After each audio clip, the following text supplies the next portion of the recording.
Basilica in Rome, and tomorrow public viewing will begin. And then the Vatican has announced the funeral mass of Pope Francis will begin this Saturday at 10 a.m. local time. That's 4 a.m. Eastern. It will take place as expected in front of St. Peter's Basilica in the Vatican City. World leaders will be in attendance, including President Donald Trump. Fox's Jonathan Savage. The Pope died at age 88, suffering a stroke that led to heart failure. Cardinals will select his replacement in the coming weeks. Health and Human Services Secretary Robert F. Kennedy Jr., who caused controversy with recent comments about autism, wants to get more additives out of our food with a new plan to phase out petroleum-based synthetic dyes in the U.S. food supply. Now, these dyes are used in brightly colored cereals, drinks, and candies, and the move will bring the U.S. closer in line with Europe, which has already banned or heavily restricted these dyes over health concerns. That's Fox's Brooke Singman. Harvard is suing the Trump administration, calling unlawful, freezing its federal grants, trying to get the university to change policies to deal with alleged anti-Semitism on campuses in the pro-Palestinian protests. America's listening to Fox News. 93 WIBC Mobile News. On the level, on the go. Remembering the Pope. Your radar is clear in downtown Indianapolis, where it's 50 degrees. Your highs today in the mid-70s. I'm Ryan Hedrick. Here's what's trending at 9:02. He was strong, but he was a beautiful man with a beautiful heart. That Hoosier man talking about what he'll remember most about Pope Francis. Who taught us all about humility and mostly taught us about obedience. Pope Francis's body will lie in state at the St. Peter's Basilica at the Vatican starting tomorrow. The late pontiff died Monday at 88. Happening right now, Archbishop Charles C. Thompson of Indianapolis holding a press conference and making a statement on the passing of the Pope. The event is happening at the SS Peter and Paul Cathedral. What you're doing is reducing the demand for properties, carving out an entire pool of buyers. Investors won't be able to buy homes. That reaction from Steve Laddig, a realtor, speaking to Wish TV after the Fishers Council Monday passed a new law that limits rental properties with single-family homes. It definitely restricts property rights of its citizens. And Fishers Mayor Scott Fadness says the council took a major step towards securing the sustainability of neighborhoods while ensuring the opportunity of home ownership. Indiana Attorney General Todd Rokita and Secretary of State Diego Morales are suing the U.S. Department of Homeland Security. They say DHS didn't check whether more than 500,000 Hoosier voters were U.S. citizens. They filed the lawsuit on April 16th in federal court in Indianapolis. A high-speed chase began in southern Indiana and ended up in Kentucky Monday. Here's John Herrick. He's got a sword. That's video of the incident that showed up on social media. State police say it turns out that a woman named Nina Adelina DeVillas of Santa Claus, Indiana, crashed her car after driving recklessly, got out of it, and swung the sword at an officer, took his police car, and drove off. Police officers went after her, and she ended up in Kentucky. The cops say she crashed the patrol car in an open field and was eventually arrested, but it took a taser to subdue her. John Herrick, 93 WIBC Mobile News. For the first time in about 12 years, the Indiana Pacers could go up 2 games in a playoff series. They have a 1-0 advantage. They play the Milwaukee Bucks tonight. They'll tip it off at 7 o'clock at Gainbridge Fieldhouse. With your traffic, here's Matt Baer. Crash westbound 70 at Arlington Avenue, pushed to the right shoulder. We have another one at Emerson Avenue on westbound 70, also pushed to the right shoulder. Traffic a little bit slow through the area. No delay at the moment. South side, northbound 65 at Southport Road. Crash, and that's on the right shoulder. No delay. A little bit of a slowdown back to Stop 11 Road. Traffic sponsored by Rapid Radios. Rapid Radios are instant push-to-talk walkie-talkies offering national LTE coverage. For a limited time, go to rapidradios.com now for 60% off and free UPS shipping. Add code RADIO and get an extra 5% off. I'm Matt Baer with traffic on the 5s. Follow us at WIBC Traffic. David was in big trouble with the IRS. At first, I didn't owe that much, but after this year, it was out of control. Then David called Get a Tax Lawyer. Right away, they were like, oh yeah, looks like you're qualified to save. Get a Tax Lawyer went to work. Should have called way sooner. Get a Tax Lawyer has helped thousands like David fight the IRS and get a fresh start. Call 800-745-3070. That's 800-745-3070. From military life to a rewarding career in IT, kickstart your new journey in a matter of months in the fields of IT and cybersecurity, including AI. Learn more at mycomputercareer.edu/CWP. Financial aid is available for qualified students, including VA benefits. Spring's here and it's time for a new patio. Indy Decorative Concrete is offering free demolition. Offer ends April 30th. Visit IndyDecorativeConcrete.com for details. This hour on 93 WIBC, powered by Reinhardt Heating and Cooling, your American Standard air dealer in Hendricks County.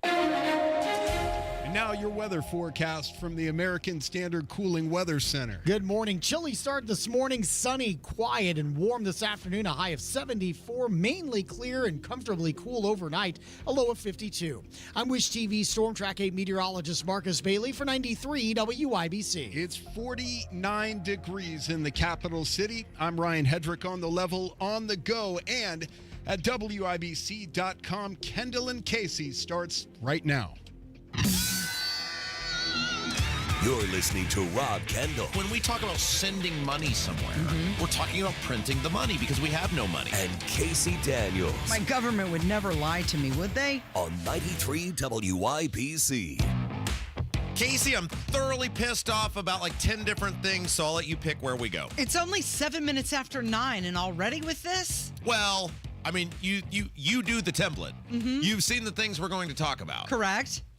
Should I be happy about any of this? Is there anything going on that you're like, boy, our government is really exceeding all expectations? No, absolutely not. Hey, before we get into the budget talk, let's update everybody about what happened in Fishers last night. Oh, yes. So the Fishers City Council moved forward with this ordinance to cap the amount of rentals that can be in any community. And this is coming, like these two things are happening. They're like trains running parallel on the tracks, right? So now you've got the state government who, with no hearings, no debate, no discussion, no amendment process, like none of this that is normally associated with good, which, by the way, this is the takeaway, and it's always kind of been this way, but we talked about this last night at the property tax rally, which we'll get into, that so many more people, because of the eyes that we have opened through this property tax thing,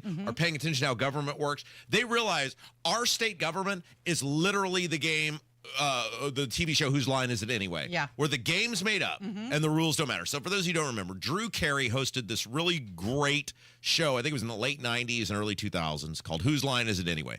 And they'd get 4 comedians up on a stage, and he would give them prompts, and they would just start doing things that he would prompt them to do. And the tagline to the show is, where the game's made up and the rules don't matter. Correct. And that is the General Assembly, right? Like, look at the property tax deal. All Senate Bill 1, all this debate, all this discussion comes to the House. Jeff Thompson, head of Ways and Means. Yeah, we'll hear debate on Senate Bill 1, but it don't matter because I'm stripping that out and replacing it with what? Well, a bill you haven't seen yet. Right, with what I've been pushing for the past year. And now this is going on with the thing with the rentals in Fishers, and now Carmel is looking at doing it. But at the same time, the state, because the rental lobby, these megacorps, are so powerful. And again, this is not about a debate whether this is a good public policy for the people of Fishers or not. It's a debate right now, a discussion about how just bought and sold the Indiana General Assembly is, to where, because one community is doing something, making a choice on what's best for them, and then the people of that community can decide, because the mega rental lobby, which we've had guests on who have laid out how powerful these corporations are. We've had guests on who have laid out how these corporations have driven up the prices of homes, have made it impossible for people to buy homes because they are now in direct competition with you, the home buyer. These megacorps are so angry that Fishers is doing this that they went to the General Assembly and said, hey, we give you guys a lot of money. You better do something about this. And so without debate, discussion, whatever, is it Pressel? Is that who did it? The state rep? I can't remember who it was. I think it was Pressel, but if it's wrong, I'll figure it out. Anyway, they take this amendment that says you can't cap the amount of rental properties in a community, and they stick it in a bill that's supposed to be about mobile homes. About RVs and food trucks. Yeah. And they, with a straight face, go, yeah, this makes sense to us. Yeah, this seems to make sense to us. This seems like a good way to do public policy. Well, Fishers must have been the test market, and since it cleared their city council, now Carmel is considering an ordinance that would cap the number of rental homes in their city at 10% and require many property owners to obtain a permit before renting out a home. So same thing. Carmel looked over and said, oh, that worked for you guys? Okay, we're going to do that too. And I'm not, again, like when we had that guy on Friday, this is not a conversation right now about whether this is good public policy for the city of Fishers or not. I have said I'm open to hearing both sides of the debate discussion. I can see both sides of the debate and discussion. I do see what rental properties, the people who, and I'm not blaming the people who live in rental homes. I lived in numerous rental homes. I'm saying from experience, you do not take care of a rental. Well, you just don't have as much pride in it because it's not your property. Well, none of it's ever your property. Let's be honest. Thanks to our friends at the General Assembly and the property taxes. But you're right, Casey. I see what happens on my street with homes that I know are owner occupied versus ones that are not. But I also see that it is your property, and you should have the right to sell it to who you want. And so this is not a debate about that. It is a debate or a discussion about how this General Assembly operates. And Nikki Kelly at the Capitol Chronicle had a great piece on this over the weekend about this exact thing on how there's all this debate, all this discussion on things, and then at the last minute they just start changing things without proper input, noticing anything, right? And what people say is they just throw their hands up. They just throw their hands up and go, what's the point? What's the point in participating? Where at the very end, they come in and just do whatever they want to do. And that's what's happening with this. Didn't we do a story about this similar to this in Fountain Square where they had to get a permit and they had to pay for it? I mean, it's going to get to that, right? Where it's going to be almost like a license that you have to pay for. Well, I think it was the city of, right. I see what you're saying. So, and this is we got in this last night at the Dr. Dan Stock, who's a brilliant medical physician, spoke last night, and he was talking about how the rules the legislature is bastardizing the rules and how they're getting all this stuff done behind closed doors and these last minute things because the rules are being completely manipulated by these people. And until you get that stuff under control, they're just going to keep doing things. This should be, the idea that you have a state law for this is wholly ridiculous. That is a decision for that community. And if you don't like it, don't live there. I don't like that Carmel has a $58.5 million taxpayer-funded hotel. I don't live there. I can come on here and bitch about it, and I don't have to live there. I hope we use it as a guidepost for the community I live in, though I hear the swimming pool is coming back again in Warehouseburg. So, but it's just like these guys, they never stop, Casey. They never stop down the street from us. And look at the condition of our state. Taxes, roads, picket. It sucks. It sucks because of the people making the choices. Well, when you consider our population of the state and how small it is compared to other states, but yet how high our taxes are, it's incredible. I had this conversation with my brother over the weekend, and he was like, well, when it comes to property tax, money's got to come from somewhere to pay for things. And we thought, but wait a minute. When you look at the population of Indiana based on the budget. Yes. Where it's similar to larger states, that's what we're complaining about. It's the mismanagement of the money. We're going to have Micah on coming up at 9:30, and that'll probably be pretty wild. We haven't talked to Micah in a while, and we're going to talk about all the stuff. And, one of the things that I'm going to say to him, it's not really a question, I guess, so much as a statement, is why would our audience ever believe Braun on anything ever again? And by the way, look at the results of this legislative session. Are they any different from what we had under Holcomb? Taxes are going up. It's undisputable. I mean, just look at what they're doing with the nuclear reactor stuff, where you're going to pay through your utility bills for these utility companies, which are monopolies, to basically Dr. Frankenstein these nuclear reactors together. You're going to pay for that whether it succeeds or not. The gas tax went up again. Property taxes in the collective, your taxes are going to go up. The corporate cronyism continues, where the big businesses get all these property tax breaks in that bill that was supposed to be to help you. What changed? What's different from Holcomb being governor? Yeah. There was one good bill that the governor signed, and that was the red flag record expungement. And you know what? That's because Guy Relford was on it. Sure. So maybe he should just write all the bills. Hey, if Guy Relford wants to take the property tax deal next year, all have at it. Yes, we're. Last night was it for me, right? Like that's the last. That was the epilogue. It wasn't my rally, but and a nice little crowd on a what it was last night, Monday evening. Mm-hmm. It was great. About 60 people showed up, which is awesome. And hey, by the way, we need to say, and then we'll go to a break. We got to thank the state police because they were great last night. Mm-hmm. They were very attentive. They actually helped one of our attendees who was having trouble walking. They actually got in their car and brought him down to the rally. They were awesome at the rally we had at the State House. The one group who never let us down through anything in all of this was the state police. Yeah. So great job with all the work they've done, and thank you guys for what you do. All right, so we checked one box, right? So we're done with me screaming about the rentals. Okay. Right? What would you like to do? Want me to scream about next? The budget. The budget deficit. God dang, Casey. That's on the way from 93 WIBC. This May, you've got a chance to see what an IndyCar driver's dream garage really looks like. WIBC's Tales from the Track, presented by Relay Indiana, takes you inside Graham Ray Hall Performance, a high-octane hangout where racing meets luxury. Hammer and Nigel sit down with Graham for great stories, laughs, and insights from someone who grew up on the hallowed grounds of the IMS. It's a backstage pass to speed, style, and surprises. Tickets available now at WIBC.com. Tales from the Track, presented by Relay Indiana. Transform your home with Galaxy Concrete Coatings. Say goodbye to cracked, stained floors and hello to durable, stunning surfaces that last. Their cutting-edge technology ensures a beautiful finish every time, and you get to pick out from their many colors. Upgrade your home today like I did. Galaxy Concrete Coatings. They're for garage floors, driveways, pool decks, and patios. They come with a lifetime warranty and one-day professional installation. Call now for a free estimate. 877-417-0635. They're also online at galaxyconcretecoatings.com. You know that feeling of a fresh, clean home? Well, spring is the perfect time to make it happen with Zero Res. Hi, this is Denny Smith. Think about everything winter left behind. Dirt, dust, allergens, pet dander, and maybe even some mystery stains. It's time to get Zero Resified. For a limited time, get 3 rooms of carpet cleaned starting at just $119 and take $75 off air duct cleaning too. That's real savings on a deep clean.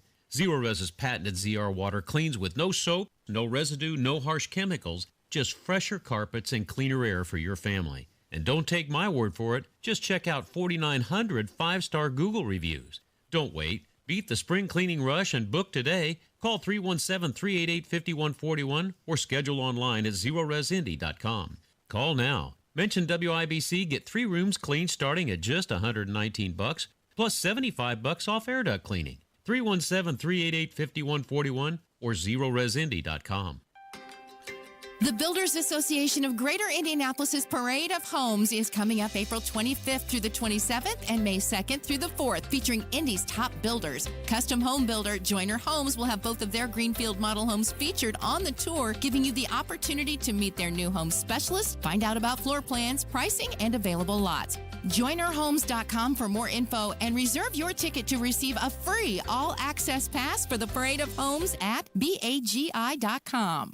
From a fast break to recovery, Indiana hospitals are here for every Hoosier, regardless of their ability to pay.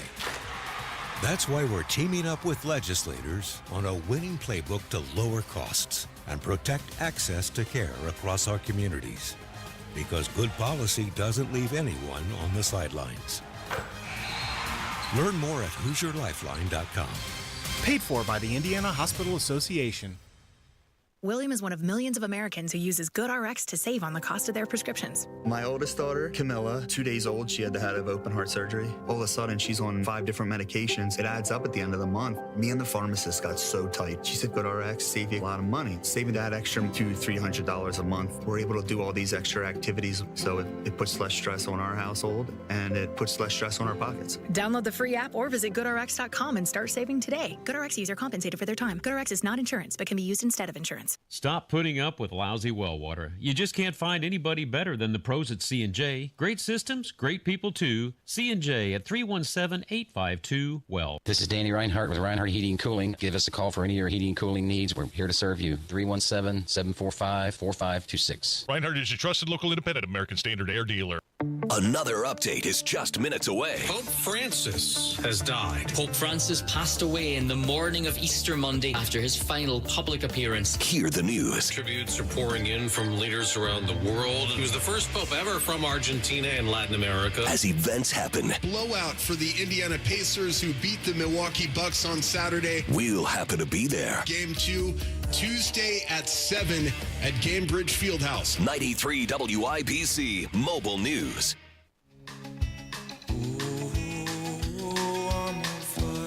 There was another bill that was sent to Governor Mike Braun, and that was the hospital price controls, which penalizes hospitals for charging above benchmarks. The House and Senate have to reconcile versions, but that's another decent one. Oh, okay. Thanks. Boy, Braun's really on a roll this year, isn't he?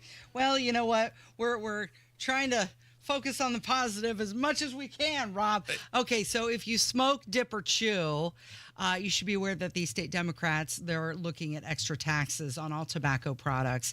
And this is to make up for that budget deficit, that $2 billion shortfall. Okay, so let's reset just what men's of people we have down the street from us. So everybody knew when Trump took office, and then once, if you didn't know, I mean, we're supposed to have the world's smartest people down the street from us at the State House, and yet they can't see things that the basic human can look at plainly and go, that's probably going to go this way. So everybody knew when Trump came in, he was going to do these tariffs, and everybody who knows anything about economics knows that there was going to be at the very least, some sort of short-term economic pain coming with that.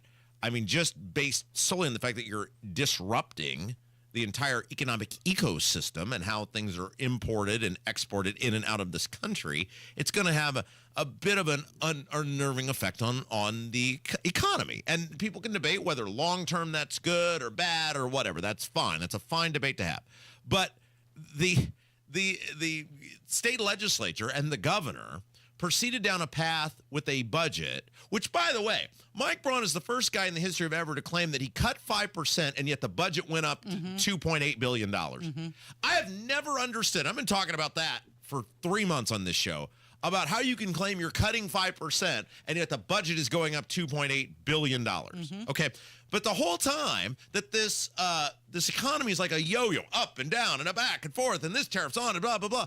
And these very, very high intellect people down the street from us are just proceeding as though there's going to be some sort of super rosy economic forecast that will allow them to trudge forth with a $2.8 billion budget increase with no ramification whatsoever.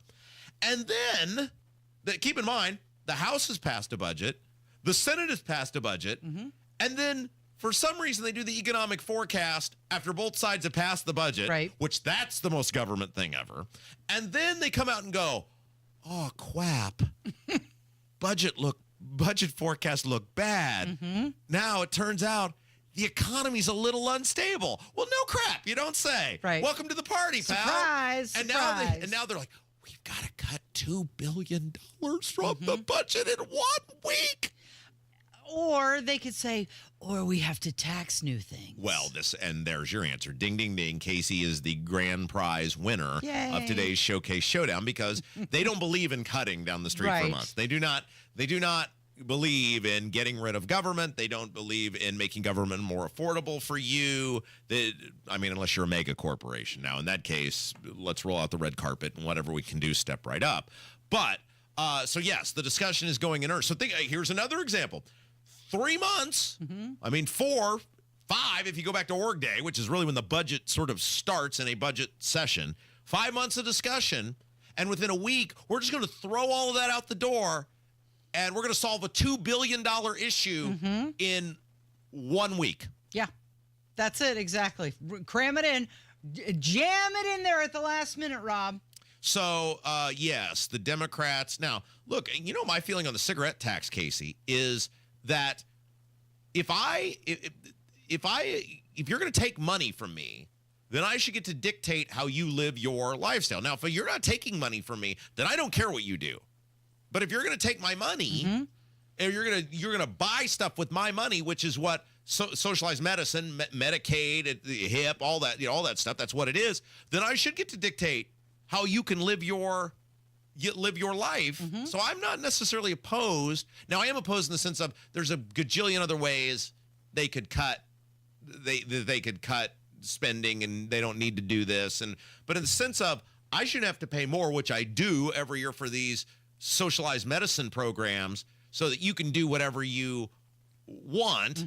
But it's laughable to think at the last minute that this is your grandiose solution to a systemic issue, which is totally out of control spending and never-ending government programs. Well, in a news conference on Monday, State Rep Greg Porter, he brought up the $2 tax on each pack of cigarettes, and he said it could generate $800 million. And then other tobacco products would potentially generate $54 million.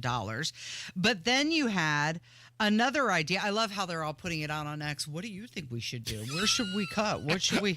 I know I make $70,000 a year for this 3-month job. What are your ideas? What do you think? Do you have an idea what we should do?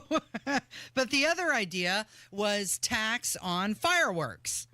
And those dollars that we're going to be losing with some of those local units of government, and our local fire departments being on the shopping block when it comes to the revenue that they're going to be seeing.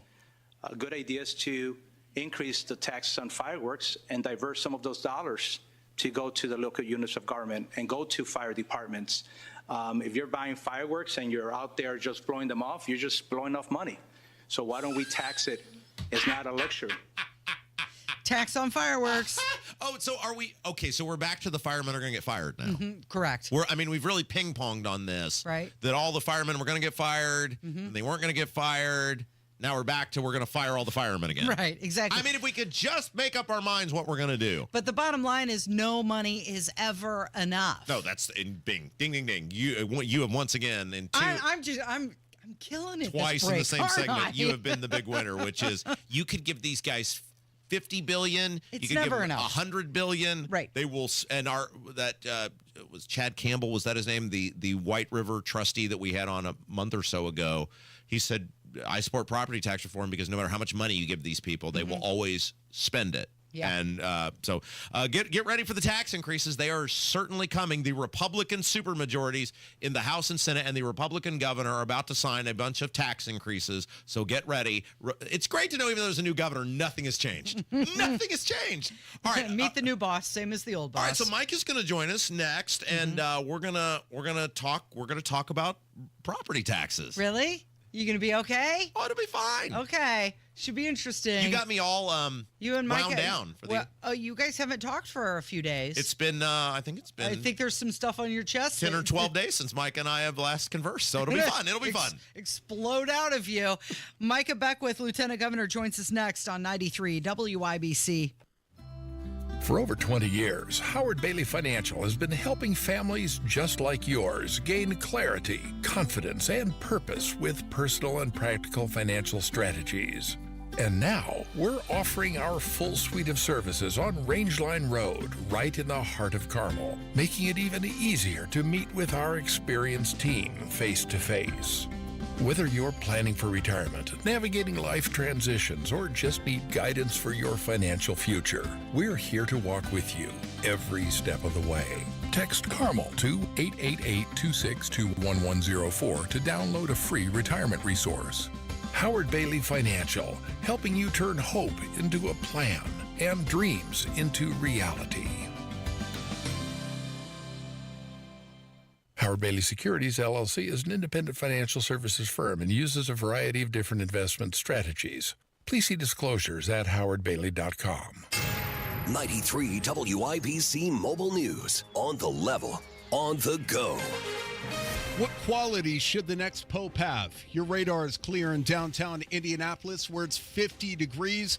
We're moving up to the mid-70s today. I'm Ryan Hedrick. Here's what's trending at 9:30. The person is going to need stamina. It's going to need the humility, like Pope Francis needs that humility, that simplicity. That's Archbishop Charles C. Thompson of Indianapolis, who just wrapped up a press conference a couple of minutes ago talking about several things, including the process of selecting the next pope. What those cardinals have to do over the next few days, and then what we call the conclave, is they're discerning who has the particular gifts and talents right now for this particular time in the church. Pope Francis's funeral will be held Saturday morning in St. Peter's Square. The fire on I-65 burned so hot Monday that it turned the road surface into gravel. Chris Davis reports the road is now back open. This is the fire that happened in the southbound lanes of I-65 near Roselawn in northern Indiana in Lake County Monday. It was caused when a semi-truck's brakes caught on fire and the fire spread to the trailer, which had a load of spray paint. NDOT says they just happened to have a contractor in that area,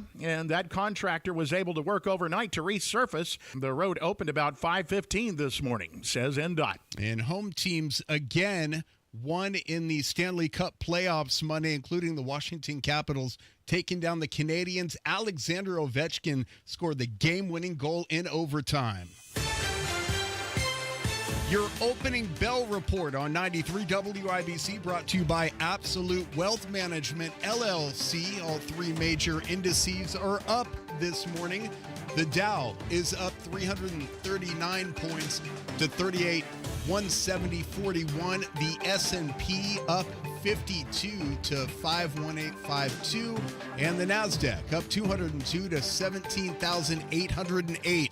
I'm Ryan Hedrick, on the level, on the go, and at WIBC.com. Indiana patients rely on many types of pharmacies to access their medications and critical healthcare services. But a proposal being considered in the Indiana legislature called SB 140 would disrupt access to medications for Indiana patients. SB 140 would impose government mandates blocking access to critical pharmacy options and services in Indiana. Lost access to pharmacy options would directly harm many of Indiana's most vulnerable patients, including patients fighting cancer and heart disease, many of whom rely on specialty pharmacies for their care. SB 140 would even hike costs for Indiana patients by imposing a $10 tax on every prescription filled in the state. That would often fall directly on the patient. Tell your state legislator, protect access to medications, reject higher costs. Put Indiana patients first by voting no on SB 140, paid for by conservatives for lower healthcare costs. At Hendricks, your cancer care is in the details. You have questions, and our dedicated clinicians and expert oncologists will answer them. You have hills to climb, and we are going to climb them. You have dreams, and we're here to help you chase them. You have cancer, and you have all the expertise, the determination, and the kindness of the entire Hendricks team. Backed by Mayo Clinic expertise. It's not just cancer care. It's Teresa Care. Visit hendricks.org/cancer.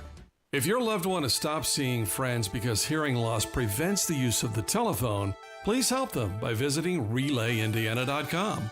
RelayIndiana.com provides captioned telephones that allow the hard of hearing to have phone conversations through voice recognition technology. The other person's words appear on an easy-to-read screen. Help your loved one stay in touch with their family and friends by getting them the captioned telephone from Relay Indiana. Learn more at RelayIndiana.com. At Life Church, we believe the truth of God is meant to be taught to all ages. That means kiddos too. Our kids ministry strives to teach the truth of the Bible and have fun while doing it. Speaking of fun, bring your family to any Life Church campus on April 27th.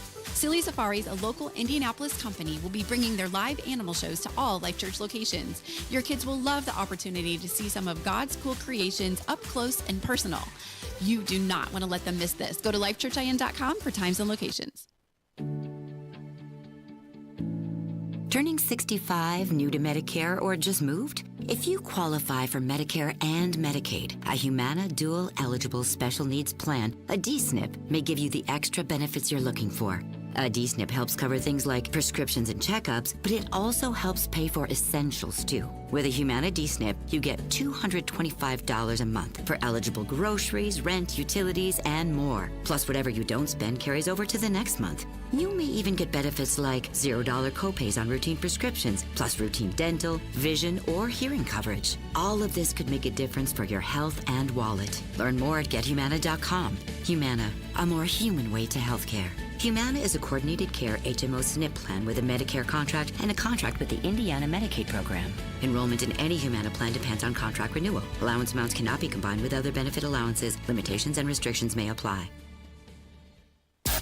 You're listening to the Kendall and Casey Show on 93 WIBC.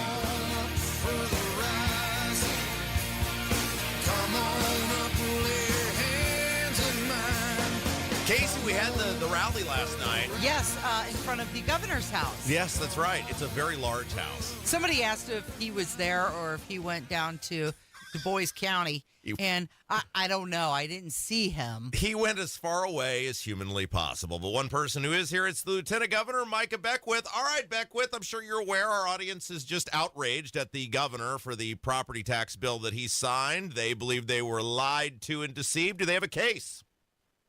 Well, listen, I don't like the bill either. I've said very clearly, I think it's confusing. I think there's too many what ifs. The local governments could screw us all over by raising lit. All of that is absolutely a concern that your audience should have. I have the same concern as well. I don't think it's the governor's fault, though. If you want to put the blame somewhere, I think you got to put it on the legislature. I mean, the governor, Rob, you remember the language he had early on in the session back in January was basically the language that you've been calling for, I've been calling for. It was the reset. It was getting property taxes under control. We all loved it. The legislature stripped that out, put in nonsense. Two weeks ago Friday, there was a meeting with leadership, and they threw the bill down on the governor's desk, and it was absolutely awful. And he actually got up and walked out and said, "I'm not going to sign this." And he said, "If you don't meet these concessions, then I'm not signing anything." And so they came back. They met some of those concessions. He felt like he had to sign it in the sense of getting it started down the right path. We're not done fighting. I talked very clearly to the governor. This is day one. We're going to have multiple years of getting this property tax under control. It took us years to get here. It's going to take us time to get out of it. But he believes this is the right step forward, and I think you got to give him time. But if you want to blame somebody, you got to blame the legislature. I think that's really where the bulk of the blame rests. But we don't have their address to have a rally in front of their houses. So here's the thing. I'll get it for you. Okay, here's the thing I think a lot of people are upset about, Micah, is the fact that, for a long time he talked about vetoing or having a special session. And then after he signed the bill, he came on Tony Katz's show and said, well, a veto is mostly symbolic. But there's a lot of people that feel that, no, that would have shown that he was standing with the people. Well, yeah, I mean, symbolism can be a very good thing. I think he's probably right in saying, yeah, it would have been symbolic because most likely the legislature would have overrode his veto. It's not hard to do in a supermajority legislature, but it would have been saying, hey, I'm ready to go to war with the legislature if you guys don't give me what the people are demanding. Now, to his credit, he's thinking long-term here. He's thinking, okay, if I burn the bridge with the legislature on year one, we may not get anything done over years 2, 3, and 4, let alone in 8 years. And I think he's trying to thread that needle where he's trying to keep a decent relationship with the legislature so that next year when we come back to tighten up this property tax bill, that he's going to actually have the legislature on his side to be able to do something because he can't draft legislation. He can't write a bill. All he can do is sign it or veto it. So he's not wrong in saying it would have been symbolic because they would have just overridden his veto. However, I think the people do deserve symbolism at times to say, hey, I'm doing this as a show of force, whether it's symbolic or not. And he would have done that had it been that first bill that leadership put on his desk. But then he basically said, I'm not signing this. This is going to be vetoed. And then they came back and they gave him a few concessions. And I think he felt like that was a good enough step in the right direction to where we can live to fight another day. And like I said earlier, it took us years to get into this mess. We're not going to fix it in the first couple months of his administration. Lieutenant Governor Micah Beckwith is joining us. I understand that it takes a long time to unscramble that egg. There's so many directions I could go with my next question, but I'm just going to go in the what is the next step direction. He talked about cut, cap, reform. Where do we go from here? I think you got to get the assessed values under control. I think that's the next battle. I think we need to push for. The audience that you guys have needs to push for. And I've been saying it all along. It's the assessed value nonsense. When the market or the government can say, we just think your house is worth this much, and then they can charge you taxes based on that. I think that's the problem. That's the same thing the Romans were doing during the time of Jesus. I mean, it was literally tax collectors who walk up to anybody in Rome and they could say, or in Jerusalem, and they could say, we think you're worth X amount of dollars. Now pay us the taxes on that. And there's no rhyme or reason to it. And I think we've got to get that under control. So that, to me, that's the next step. I'm pushing the governor to give us that vision. I think, now personally, this is where I want to see. In 8 years, the vision should be we have no more property taxes in Indiana, because it's not really your property if the government owns it. If you have to pay the government rent to stay there, it's not your property. So I think that should be the vision. Now, there's a little bit of hesitation to say that, I think, from the administration, because they don't want to overpromise and underdeliver. But I go back to like what John F. Kennedy did back in the early 60s. He said by the end of the decade, we're going to go to the moon. Now, they didn't know how we were going to do it. He didn't know, he didn't have the answers, but he cast the vision. And I think right now the people need the vision, and I'm pushing that for 8 years from now, and Lord willing, it's sooner, but 8 years from now, by the time this administration is riding off into the sunset, the legacy will be we got rid of property taxes in Indiana altogether. Micah. No, there's not a single. I was wondering when Rob was going to jump on this. Yeah. And everybody is hearing this right now going, cut the crap, because he has no plan. You know he doesn't have a plan. You know they want to wash their hands of this. If he had a plan, he would have told people what the plan was. Come on. I mean, just be honest with the audience.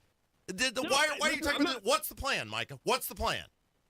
I think the plan for me is that... No, you're not the governor, Micah. He's the governor. He's the governor. What's his plan? Well, that's a great question, and we're pushing him on that. And that's where he's got to come out and say, next year, this is the plan. 3 years from now, this is the plan. And you're right. He has not given that to the people yet, which is why the people are so upset. I've been pushing him to do that. I believe he's going to do it.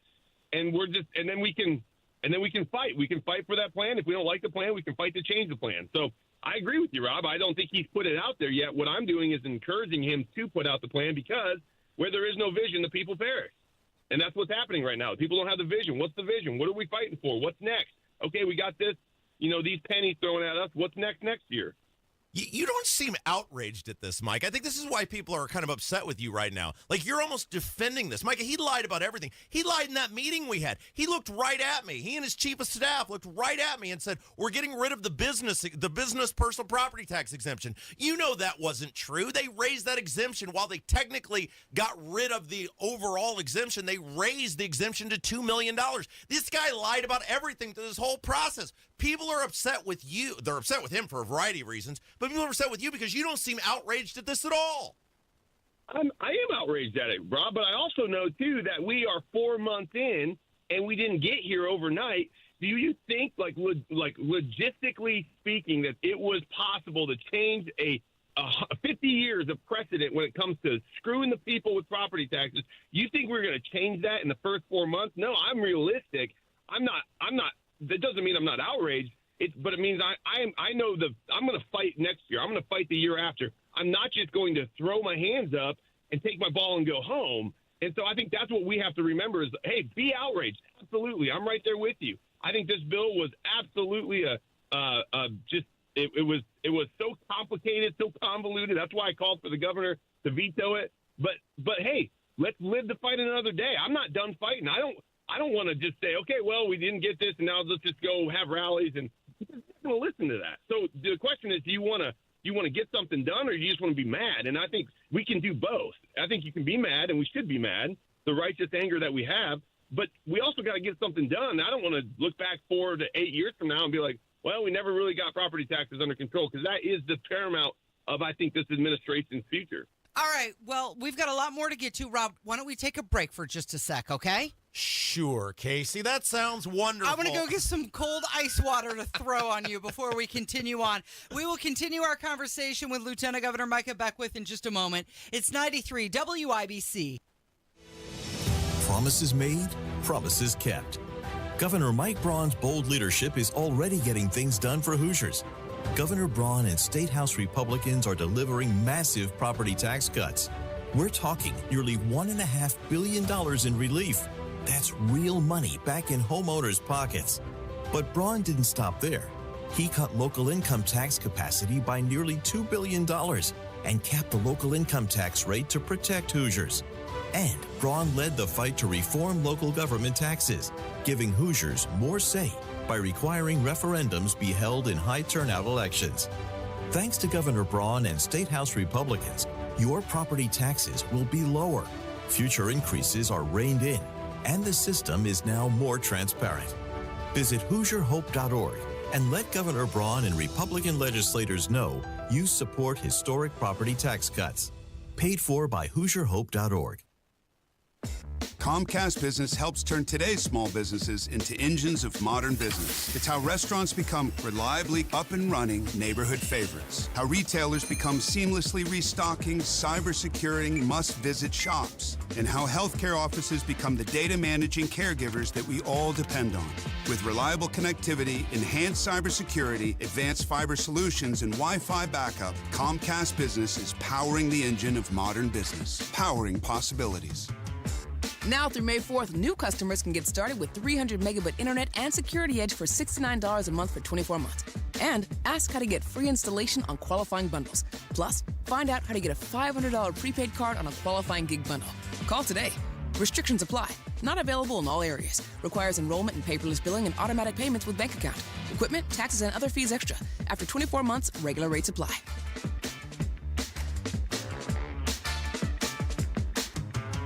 Lanny went to college and racked up huge debt. A little bit over $100,000. For a degree he couldn't use? Now what? I had a friend that went to my computer career. They even helped him get hired immediately after graduation. One of the things I love about IT is that you can work from anywhere you want. You could become an IT pro in just months, including cybersecurity and the basics of AI with zero experience at mycomputercareer.edu. It worked for me, and I know it can work for you. This is one student's experience. Individual results vary. Hey, this is Denny Smith for LD Smith Plumbing. Lance Smith joins me right now. No, we're not related, but I'd be proud to call him my son, my uncle, my cousin, whatever. Lance, welcome to the studio. Hey, thanks for having me. All right, sump pumps, they're coming up. You guys, it's probably time to get your sump pump special. You brag on this every year. Yep, it's a real deal. Free primary sump pump with the purchase of a battery backup system. Simple as that. No hidden labor fees or anything like that. 317-927-7186 or ldsmithplumbing.com. Listen up, Gen Xers. Elizabeth Banks here. The recommended age for pneumococcal pneumonia vaccination has been lowered to 50 and older, even if you're healthy. It's up to us to lead the way. We've done this before. Music videos, fanny packs, even the World Wide Web. So let's do it again and get vaccinated. We're at over 6 times greater risk for pneumococcal pneumonia compared to adults under 50. Gen X, this is our shot. Visit vaxassist.com to schedule. Sponsored by Pfizer. You support them. Who supports you? Matt Baer and Ryan Hedrick provide insight, encouragement, and resources to help you navigate a loved one's recovery on the Supporting Sobriety podcast. Listen and get support wherever you get your podcasts. Once upon a time, you dressed so fine. Through the bumps of time in your prime. 93 WIBC, it is the Kendall and Casey show. I'm Rob, and Casey's here continuing our conversation with Lieutenant Governor Micah Beckwith about this whole property tax debacle? Yeah. Disaster? Mm-hmm. Bill! That. Okay, I'm going to ask you one more question about the property tax topic before we move off. When do you think we'll hear something from the governor's office about this next step, this magical next step? Well, I'm pushing for it in the first few weeks after the legislature's done. I think he needs to put out, basically legislature sign, he dies, they sign, and then the next week he's got his, what are we doing next year? What are we doing this summer? What's next year's goals going to be? I think they've got to just come right out while the iron's still hot. They got to strike And so I'm pushing forward in so within the next 2 weeks at least, and that's what I would like to see. And then we got all summer that we can go around the state, and that's what I'm good at. Give me something good, and I can sell it to the people of Indiana. I can take that all summer, all fall. But he hates you, Micah. He's trying to take you out. Everybody knows what he's doing. Micah, come on, man. Like, he's not going to give you anything. He didn't give you anything this time. This is where our audience is at, Micah. Our audience believed in you, and they believed in Braun. And they went out. Many people did not want to vote for Mike Braun. They absolutely didn't. And we said do it because we can trust those guys, that they can trust you guys. And they've been lied to. Why would anybody believe anything Braun says going forward? Why would anybody believe anything this guy says, even if he makes this announcement? Why would anybody go, oh, yeah, that sounds great, after he just lied? He rolled up his sleeves. I'm with you guys. He went on Hammer and Nigel, talked about vetoes. Why would anybody believe anything this guy says going forward?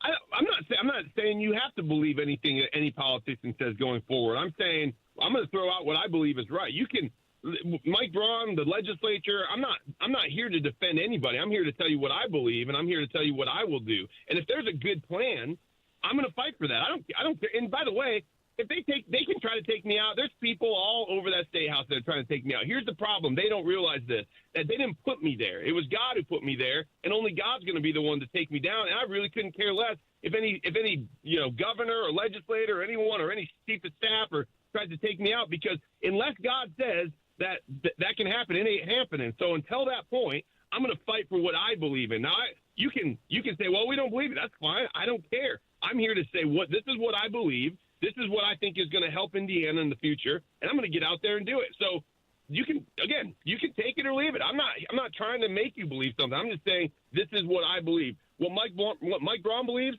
that's on him. He's going to have to be able to get out there and tell his message. What the legislature believes, that's on them. They're going to have to tell their message. I'm telling you, and I will continue to come on every week with you guys, and I will tell you what I believe and why I believe it, and we're going to go from there. This is not the end of the battle. This is day one. This is the got heard around the world. This was the beginning, not the end of our time in office. I think we're going to get great things done in 4 to 8 years because I think God is on our side, and I think this is just the process. And I think we got to remember that. Don't burn the ship to the ground before. Maybe this is exactly what the Lord wanted to give Indiana. And sometimes we turn around and we shoot our own. We shoot the people God has sent into the fight to fight for us, and then we wonder where'd they all go? Why are they gone? And the Lord said, I sent that guy in to fight for you, and you guys, well, he didn't he didn't sound the way I wanted him to. He didn't do it the way I wanted to. Well, sometimes we don't get to decide that. Lieutenant Governor Micah Beckwith is with us. Micah, before we finish up the phone call here, I just want to commend you for coming on because you knew this was probably going to be a contentious conversation, so we do appreciate that. However, I want to ask you before we wrap it up, sine die, just days away. When do you think the legislature is going to wrap it up? I've heard rumors that it could be as soon as Thursday. Yeah, I think it could be as soon as Thursday, but I think it'll probably be more Friday. I mean, I don't think they want to come back. I think by law they got to be done by Tuesday. So I don't think they want to come back Monday or Tuesday. And it's the beauty of having a part-time legislature because I think it's amazing that we're not like New Hampshire or states like that have full-time legislatures. We basically by law say you got to be done making laws at this point. And laws are, we need good laws, right? Absolutely. But every time a law is passed, that means there's less liberty for the people. So I'm glad we get to send them home. I hope they get out earlier, but probably Friday at the earliest. And by the way, just so you guys know, I love you both. Rob, I love you too. No, I love you too, man. I hate seeing what they're trying to do to you, and I just feel like look, Micah, here our audience was lied to by the governor over and over and over and over and over again. That he lied to us repeatedly. He lied at that rally. He lied at the State of the State. He lied at his inauguration. And our audience is looking at this going, we believed in this guy. He totally failed. He totally didn't do all the things he said he was going to do. And people are just outraged over it. They're not mad at you, Micah, but they're livid at the governor because he lied to everyone. You see that. You see why people are pissed off. Yeah, absolutely I do. And I just want to say, though, but we got 4 years. Like, okay, so what if he did? Let's get on. Let's continue to fight. Let's push the legislature to do a better job. Really, that's where it's at. If we want a great bill, then we got to start primarying some of these really bad rhino moderates and go after them. by the end of 4 years, we might have a strong legislature. We might have a strong Senate that's going to be able to say, hey, this is what we're doing. And so by the end of 4 years, we might get it. I'm just saying, don't abandon the battle just because you feel that someone lied to you. Like, they're politicians. This is not new. Politicians lie all the time. Like, we all know this. You know this. Don't abandon the battle. That's what I'm saying. And I know you won't. You guys are great, and you guys are going to continue to fight. And I just think, hey, we got 4 years, and I'm praying and trusting that there's going to be great things that are accomplished in 4 years when it comes to lowering the tax burden on Hoosiers, because it's not the government's money, it's your money. Yeah, well, I think a lot of people are losing patience because their assessed values have been going up over and over for 4 years plus, and they've had enough, and they thought this was going to be a turning point. And let's leave it there for today. Lieutenant Governor Micah Beckwith, we appreciate your time. Thank you so much for joining us today. Hey, thanks, guys. And by the way, can I say one last thing? Yeah. This is the most I've ever heard Casey talk. I can tell Rob's biting his tongue the whole time. But I've never heard Casey talk as much on the interview here, so I love it. This is a good change of pace. Well, we're going to go lower Rob's blood pressure now. You're listening to Kendall and Casey. It's 93 WIBC. Greetings from our agency, your Indiana Health Insurance Pros, and a sincere thank you to our loyal customers for making us national sales leaders once again for 2024. Crazy sign-up periods are at last over. If you were told the ACA and it's still Obamacare was your only option, that's just not true.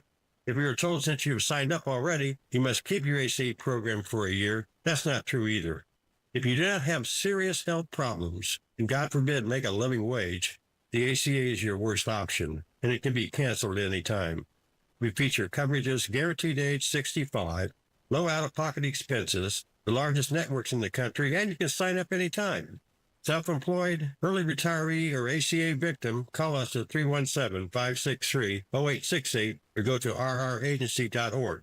That's 317-563-0868 or rragency.org. As always, God bless America. Peace through strength and common sense government. Mike Rowe here with a quick question. Have you noticed mold, mildew, bowing walls, or water in your basement? I hope not, but if you have, your basement is losing the war against groundwater. That's where Indiana Foundation Service comes in, a groundworks company. They can honestly assess your situation and create a plan to waterproof your basement and stabilize your walls. Schedule your free inspection at indianafoundation.com/row. Licensed in all states where work is performed. See website for details. At Uline, they know firsthand the road to success is an uphill climb. Uline started in the family basement, and through hard work is now North America's most trusted shipping and industrial supplier. They get what it means to have the support of reliable, hard-working partners. So they keep 41,000 items ready to ship. Whether your company is still in a basement office or expanding cross-country, Uline will be there on your road to success. Visit uline.com.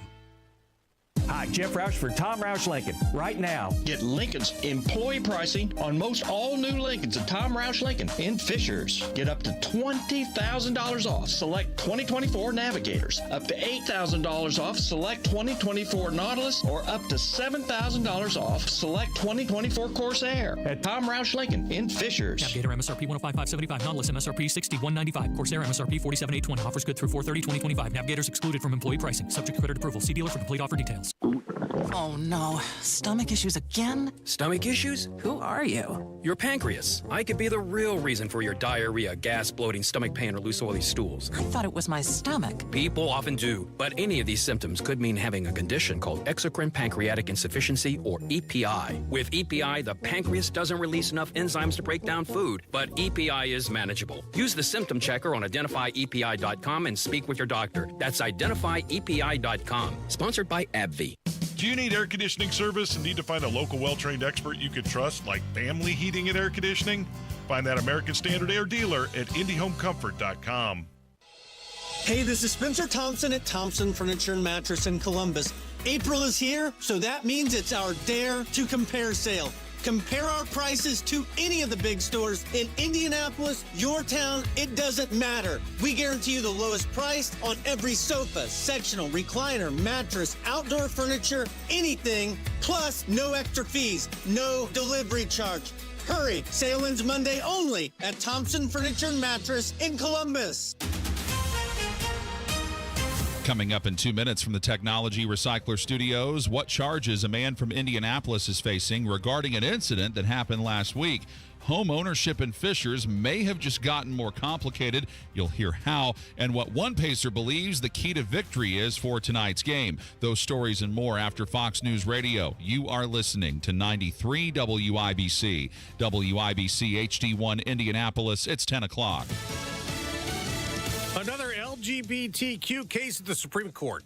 I'm Dave Anthony, Fox News. The justice is about to hear arguments now. There are religious liberty undertones in the background, but this case is much more about parents' rights. And this case has implications in public school classrooms across the United States. Fox's David Spun outside the court, and this involves books that some parents objected to. Elementary students in Montgomery County, Maryland schools were read books relating to gender and sexuality. Many of the parents suing say it's not about hatred towards any of these particular groups. They just don't believe their children are ready for some of these topics. One of the picture books mentioned described a modern fairy tale about a prince and a male knight who come together to defeat a monster, and they fall in love doing so. Defense Secretary Pete Hegseth confronting controversy about his Signal group chats, telling Fox it's the work of people put on leave at the Pentagon in a leak investigation. Everything we do here is above board, trying to make sure that we safeguard information. In this point, those folks who were leaking, who have been pushed out of the building, are now attempting to leak and sabotage the president's agenda. Hegseth insists the information he shared in chats reportedly with his wife and brother was not classified, discussing U.S. military action in Yemen last month. Now to Rome, where the first pictures have been released of Pope Francis lying in an open casket with a red robe. Starting tomorrow morning, the Pope will lay in state in St. Peter's Basilica for the faithful to pay their respects and to say goodbye. Already crowds gathered throughout the day here at the Vatican. Fox's Alex Hogan in St. Peter's Square. Following the death of a Pope, a period of 9 days of mourning begins. The funeral typically takes place 4 to 6 days after the death, which is in line with the decision for this Saturday. President Trump will be in attendance, and that funeral will be very early U.S. time, 4 a.m. Eastern. On Wall Street, there's a rebound. The Dow up 570 points the day after an even bigger drop, reacting to the president calling Federal Reserve Chairman Jerome Powell a major loser who's too late cutting interest rates. America's listening to Fox News. 93 WIBC Mobile News. On the level, on the go. Looking ahead to the next leader. Mostly cloudy and 57 degrees in downtown Indy. I'm John Herrick. Here's what's trending at 10:02. Archbishop of the Archdiocese of Indianapolis, Charles Thompson, spoke more this morning about the death of Pope Francis. Just grateful to God for his life. We entrust him back to God in gratitude, and we continue to ask the Lord to give him eternal joy and peace in heaven. Thompson says the Catholic faith is something that reaches all cultures, and he has every confidence that the next pope will be the right leader for the church. A new law in Fishers is designed to protect and support home ownership. Ryan Hedrick explains. We've seen over the past few years tons of large corporate rental companies and private equity investors come to Fishers and all of Hamilton County. Jennifer Rice, a real estate agent in Indiana, speaking with Wish TV, supports a new Fishers law that limits rentals in neighborhoods, saying it helps prevent negative impacts from too many rental properties. Which is not allowing, first-time home buyers, for example, to purchase homes. Fishers is one of a few cities trying to limit rentals. On Monday, Carmel proposed a similar rule. Ryan Hedrick, 93 WIBC Mobile News. $3.08 a gallon is the statewide average for gas today, says Gas Buddy, which is up 6 cents from where it was on Monday. Aggravated battery and resisting law enforcement are the charges against a man from Indianapolis named Tyler Gripaldi. Police believe he shot someone on April 17th and ran away, only to be arrested later. Gripaldi's jury trial is scheduled for June 16th, and the person who was shot was taken to a hospital and is recovering. Turning transition defense into fast-paced offense will be a key in tonight's game for the Indiana Pacers against the Milwaukee Bucks. That's part of what Pacer guard Tyrese Halliburton said in practice on Monday. I think that we're the hardest team to guard in the NBA when it comes to in transition offense. So, but that comes from getting stops. When we get stops, it's easier to get easier shots in transition. That kind of opens up everything for everybody else. The Pacers lead the Bucks in game 1-0. Game 2 is tonight at Gainbridge Fieldhouse at 7. Pre-game coverage starts at 6:30 on 93.5 and 107.5 The Fan. I'm John Herrick on the level, on the go, and on WIBC.com. It's 10:04. Kendall and Casey coming back in 1 minute. Spring in Indy, and if you hate to paint, do what your neighbor Don did. He called Rhino Shield. Well, the home was built in 1948. Paint on the aluminum siding was peeling, and I couldn't find anyone who would repaint it until I called Rhino Shield. Rhino Shield's better than paint, and the crew? Painted all my aluminum siding, and I've got a front porch that runs the whole length of the house, and all the pillars and everything. And once they were gone, I couldn't even tell that they were there. With Rhino Shield's 25-year transferable warranty, you'll never have to paint your home again. And right now, you can have Rhino Shield for 15% off the regular price. Well, I've told a lot of people, do the Rhino Shield. It's really a great product, and if you don't want to paint the house, that would be the way to go. Here's Rhino Shield's Shane Smith. This offer is limited, so call me at 888-RHINO-41. That's 888-RHINO-41. Don't paint. Don't vinyl. Go Rhino! Never paint your house again. Rhino Shield. This hour on 93 WIBC, powered by Reinhardt Heating and Cooling, your American Standard air dealer in Hendricks County. You're listening to Rob Kendall. When we talk about sending money somewhere, we're talking about printing the money because we have no money. And Casey Daniels. My government would never lie to me, would they? On 93 WIBC. Casey, we're about to discuss a topic that I think anybody who cares about Doge succeeding in their quest to get waste, fraud, abuse, and really limit spending in the federal government. I think they need to pay attention to this segment because I think we can learn a lot from what we're about to talk about. Yeah, well, many people think we need to get the spending under control because you feel like you're living in a serf society at this point. However, most Americans say they believe their job is meaningful to society. This is according to a new survey. What does it say what the percentage of people is? 62% of adult U.S. workers or full-time jobs say they are meaningful. Okay, very good. All right, so why this is important is let's go back a couple weeks to that video of Jim Banks going at it with that guy who got fired as part of the Doge cuts. People probably remember this. Jim Banks is a senator from Indiana. He's walking to an elevator. This guy who got fired is on some sort of quest to find out why he and his coworkers were fired. Banks, he say he deserved to be fired. You're a clown. Gets on the elevator and, and we talked about the time. I said, yeah, okay, good job, Jim, in terms of the echo chamber of Twitter, right echo chamber. They're going to love you for that. But if you actually care about getting spending under control and Doge succeeding, you did a gigantic disservice to the cause you claim to be for. Now, I don't think Jim Banks is for any causes other than elevating himself. So I don't think Jim Banks actually cares about getting spending under control or Doge succeeding or anything else. But he's just parroting the current talking point. Absolutely. Yeah. But if you really did care about that, you just did a huge disservice to what you claim to want because of what that poll said. Which is, it doesn't mean there doesn't need to be reform in the federal government. Absolutely there does. The spending, as we all know, is totally out of control. There's all sorts of jobs that are redundant or don't need to exist or not properly serving the taxpayers. Those jobs are definitely out there en masse in the federal government, and we need to do something about them. But it's not just the thing you do. The older I get, the more I realize it's not just the thing you do. It's how you present it and how you sell it to the public at large. And what that poll shows is that while I've owned businesses, I know what it's like to have employees and have to evaluate on a regular basis whether they're producing for your company to succeed or not. I've had to let employees go. It's not an easy thing to have to do. And I've let employees go who I thought were doing things the right way and helping, but just financially we couldn't pay them. And I've had to let people go who weren't doing anything. And I took no joy in letting the ones go who were into their jobs and doing a good job. I took great joy in letting the people go who weren't doing anything.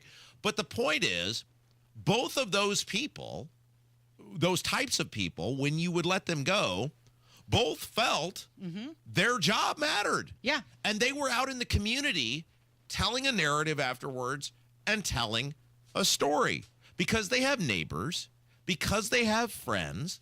And I was very cognizant owning small businesses in communities where local businesses were and advertising were the backbone of what you were doing, to be respectful and polite to those people when you let them go because of that narrative and how people view their jobs. And so the point of all of this is when you're letting these workers go, while an outside independent view, which is what DOJ is supposed to be, will look at that just like a business and say, hey, this job it's not serving the taxpayers, right? Or as to steal a phrase from the governor, it wouldn't serve Hoosiers well, right? The governor Holcomb's old spokesperson, right?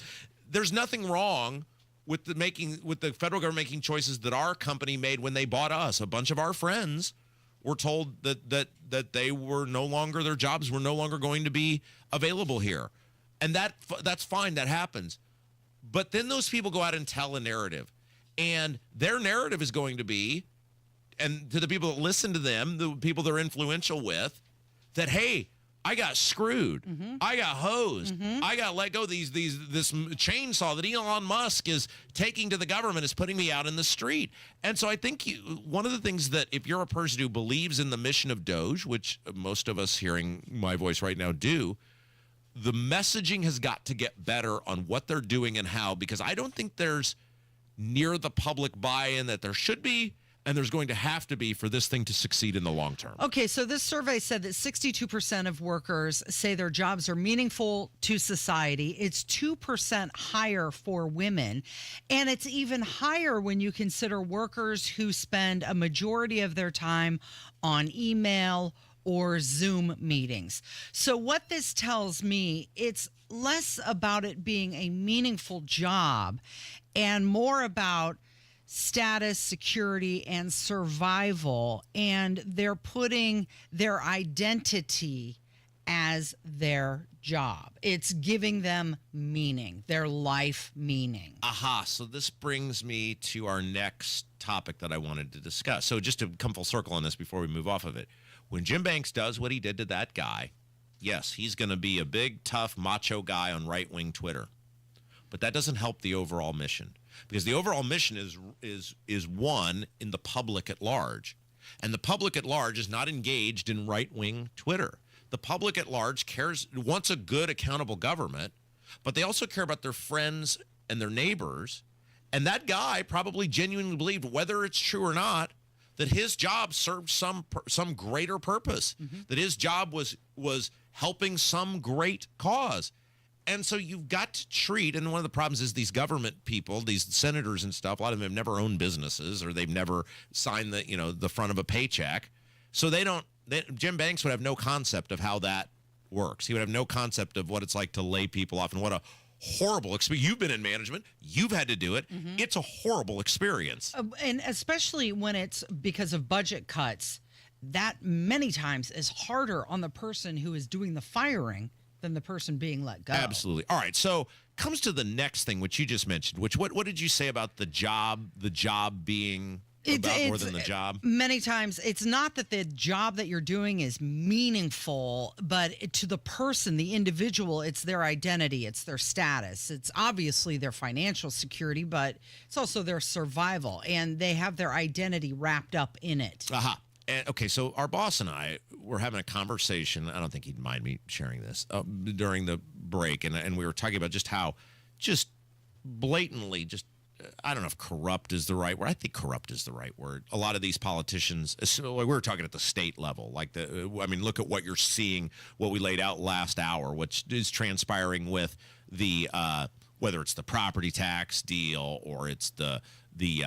thing with the rentals, where without debate, discussion, anything, now a bill just pops up to not allow communities to limit rentals, and you just go, how do you stop this thing? And we got into a conversation about voting, and he was talking about how, when he was a kid, his dad at a certain point just said, I don't see any purpose in voting anymore. And as a young person, you're like, how could you be that way? We all have to change the system. We all have to band together. And he was saying, the older I get, the more I understand what my old man was telling me, because I start to get there, because I see disillusionment, all of this. And what it's a reminder of is whether it's the people down the street or the people at a local level, it is certainly true at a local level too. So many of these elected office people, the office is their thing in life. The status of the office or the power perceived or otherwise, that's their meaning, is what gets them up in the morning. I remember the guy that I ran against. I mean, and this is utterly ridiculous that like it's on a town council level, but I remember like he was just distraught after he lost because his whole thing was being able to go to the chamber meetings and the ribbon cuttings. And it was like, dude, we're a town of 20,000 people. Like, this is not that big of a deal. But that becomes the thing. And to these people down the street from us, they can't fathom a world where somebody doesn't go, well, the state representative is here. I mean, remember in The Office that Angela was dating the guy and she kept calling him senator, and they would like go, it's a state senator, right? This is not that big a deal. But to these people, because they would be nobodies without the position becomes not serving you, but the position becomes the thing. And they will do anything, no matter how ridiculous it is or how much it screws you, to keep the position. Well, the position, because they don't fear us, is the donor is decided by the donors and the lobbyists and the local government people, because that's their world and that's who they interact with. And that's why you'll see a bill just come up out of nowhere at the last second, and you go, well, why would you do this? This is not a state issue. Well, because this person doesn't want it. And this person gives to this and gives to that and is influential with this or with that, and I can't have that person mad at me. And so you see our society crumbling in front of us with governments that are just colossal failures and constantly doing the wrong thing, because having the thing, even if you know it's wrong, having that thing in that title is their driving force. It's pathetic. It's sad. But it is their driving force. It's why these guys stay in these offices forever. Well, do you remember the Rock the Vote campaign, and your vote is your power? And when you consider things like the lobbyists that you mentioned and the gerrymandering and the two-party system that rarely delivers any meaningful change, when you think about just checking a box every few years, that feels more like theater and not power, because nothing changes. I saw, and we've played part of this interview, and I know we got to get to a break, so we got True Crime Tuesday coming up, but we played part of this interview. Years ago, Jesse Ventura, when he was thinking about running for president, it would have been the year Trump first ran, and he was thinking about running for president, and he did an interview. It was about his entire life with a guy named Graham Benzinger, who's a pretty famous interviewer, and they were asking him about how he won the governor's office and how he would win the presidency. And he gives this long answer, and we've played part of it before, where he talks about once you take the money, you become basically a puppet to the puppet masters, and how the party or the donors or the lobbyists are the puppet master. And once you've taken that money, you are completely beholden to them. And one of the reasons I got out of this, and I will never forget this conversation, I was going to run for state senate after my term was up in local government, and I had an army of people. We had like 200 people ready to go, and we would have won easily. And right before I was about to pull the trigger, I had a long conversation with a very, very influential lobbyist. And talking with this person, he's like, man, you've done a great job. It would be great to have you in the State House. You know the issues, you know the topics. And you're talking to this person. It's like a 2-hour conversation. And at the very end, they asked me about what I would call their issue. And might give away who the person is, and I don't want to do it because this person has been very nice to me over the years. And they asked me about their issue. And I said, well, I have some thoughts on it. And they said, well, you don't have to have an opinion right now, but before we publicly support you, we'd need to know what your opinion on this issue is. And I said, well, wait a second.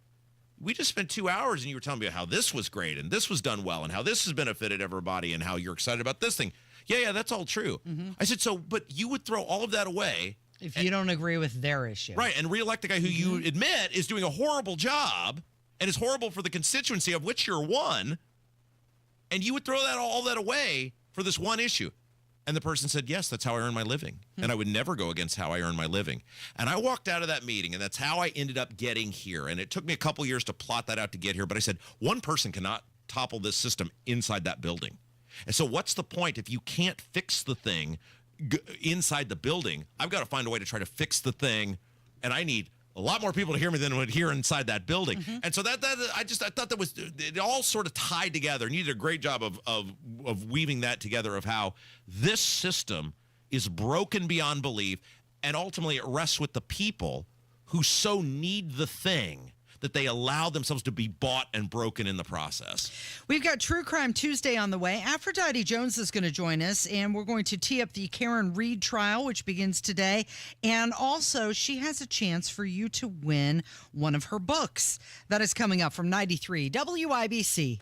You know exactly why you need to remodel that kitchen of yours. The space, it's outdated. You can't move around like you used to. It doesn't work like it needs to. You want to entertain and you want to improve your quality of life. This can happen, just not with the kitchen you have. You need to call Booher Remodeling, BOOHER, BooherRemodeling.com. They can take that old kitchen that's deteriorating and broken down and turn it into something that works for you and your family. Their 5-step design process from start to finish, the consultation, the preliminary design, the design development, getting all the documents together, and then getting it done. The best materials, the most skilled craftsmen in Central Indiana. Booher Remodeling will guide you through the entire process, starting with the free initial consultation, and they stand behind their work with a 2-year workmanship guarantee. Create that new kitchen. Design experts can use an existing layout or begin completely from scratch. Talk to Booher Remodeling today. BOOHER, BooherRemodeling.com. That's BooherRemodeling.com. This is Joe Cordell of Cordell & Cordell. Cordell & Cordell is the largest family law firm in the country, with over 35 years of helping clients navigate divorce.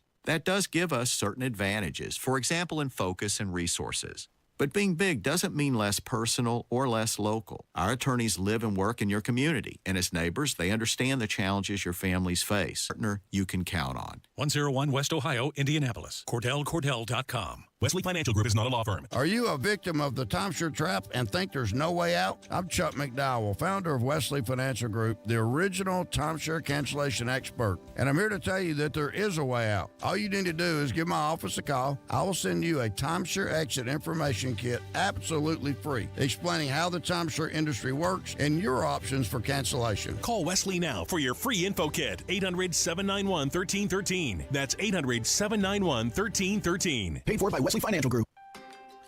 You ready to build your custom dream home? Check out Joyner Homes based out of Greenfield. See one of their model homes in person anytime. It is a great way for you to experience the customization and quality of a Joyner Homes custom built home. Plus, you can meet with a new home specialist to learn about their building process. Available lots if you don't already have one. Find out about floor plans and where they build. Model homes are open 7 days a week from noon to 5, and walk-ins are welcome. Find out more at joynerhomes.com. Trust employee owned. B Windows extending our employee discount to you. Up to 55% off, plus 18 months, no interest, no payments. Trust your home to be. Kendall and Casey present True Crime Tuesday on 93 WIBC. Well, kids, it's Tuesday, and you know what we do this time on Tuesday. It is True Crime Tuesday, and joining the Kendall and Casey show, one of our absolute favorites, we have Aphrodite Jones on the line.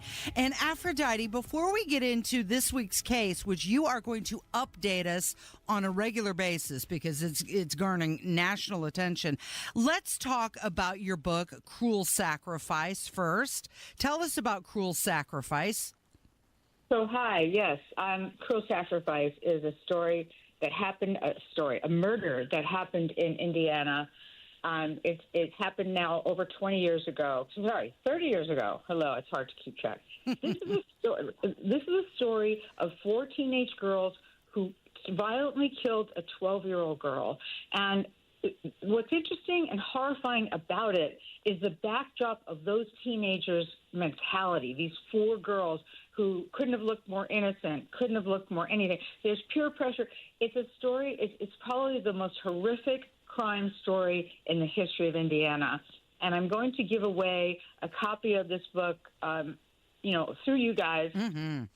Okay, every time I'm on the show with you talking about the Karen Reed case. So yes. So if you want to register to win this book, all you have to do is call 317-684-8444 and leave us a message. Tell us, hey, we want to win the book from Aphrodite Jones, Cruel Sacrifice, and we will draw a winner every single week as you update us on the Karen Reed trial. So that number, 317-684-8444, if you would like to win a copy of Aphrodite Jones's book, Cruel Sacrifice. And they need to put in their email on that. Yeah, absolutely. Their phone number, too, so that we can get a hold of them. But Aphrodite, let's talk about this case that is now getting national attention. And this involves Karen Reed. Give us a high-level overview of what this case is about. Okay, so this is a story of whether or not Karen Reed, hit her boyfriend with her SUV and killed him. John O'Keefe is the boyfriend, or was a third party involved. So Karen Reed, a 44-year-old professor in the Boston area, was dating John O'Keefe, a Boston police officer who was served for over 16 years. They had a 2-year relationship, okay? Yeah, so they'd been together for a while. They've been together for a while. Everything seemed to be hunky-dory until it wasn't. There was trouble in paradise. There'll be testimony about that. And you will see from the first trial texts between the two of them where Karen is saying, are we done? Is it over? And he's saying, what do you think? They're not happy. Okay, we have proof of that. The night of January 28th, 2022, John O'Keefe is found frozen, dead on the front lawn of a man whose name is Brian Albert's house. That's where the after party was. Brian Albert is also a retired cop. And when he is found, it's 6 o'clock in the morning, that Karen Reed has now realized she's gone back to her home after leaving, thinking that she left John O'Keefe at the party. We don't know. That she comes back, has two people with her, hysterical, where is he, where is he, where is he? And they pull up in front of Brian Albert's house, and lo and behold, she spots his body in a distance, in the dark, in a snowstorm, almost a blizzard. Aphrodite Jones is joining us. I'm curious, did John O'Keefe and Brian Albert know one another? So, they were not buddies. No, not at all. But who they didn't know is Brian Higgins, who was one of the other guests at the party. Why is he important? Because the defense is coming up with a third-party culprit, and they're saying that there are texts between Brian Higgins, who's ATF, another law enforcement agent, between him and Karen Reed, flirtatious. So, perhaps things were over with Karen Reed and John O'Keefe, or ending, and she was now flirting with this other ATF agent, Higgins. Why is that important? Because Higgins was at that party. And if John O'Keefe went into the house, which is what the defense claims, allegedly Higgins and Brian Albert took him down to the basement, beat him up, not to die, but weren't sure. Perhaps it was an accident. He did die, and then put him out in front of Albert's house in the snow. Aphrodite Jones is with us. Now, you had mentioned the first trial. So this is a second trial involving this case, correct? Yes, it is, and it's huge.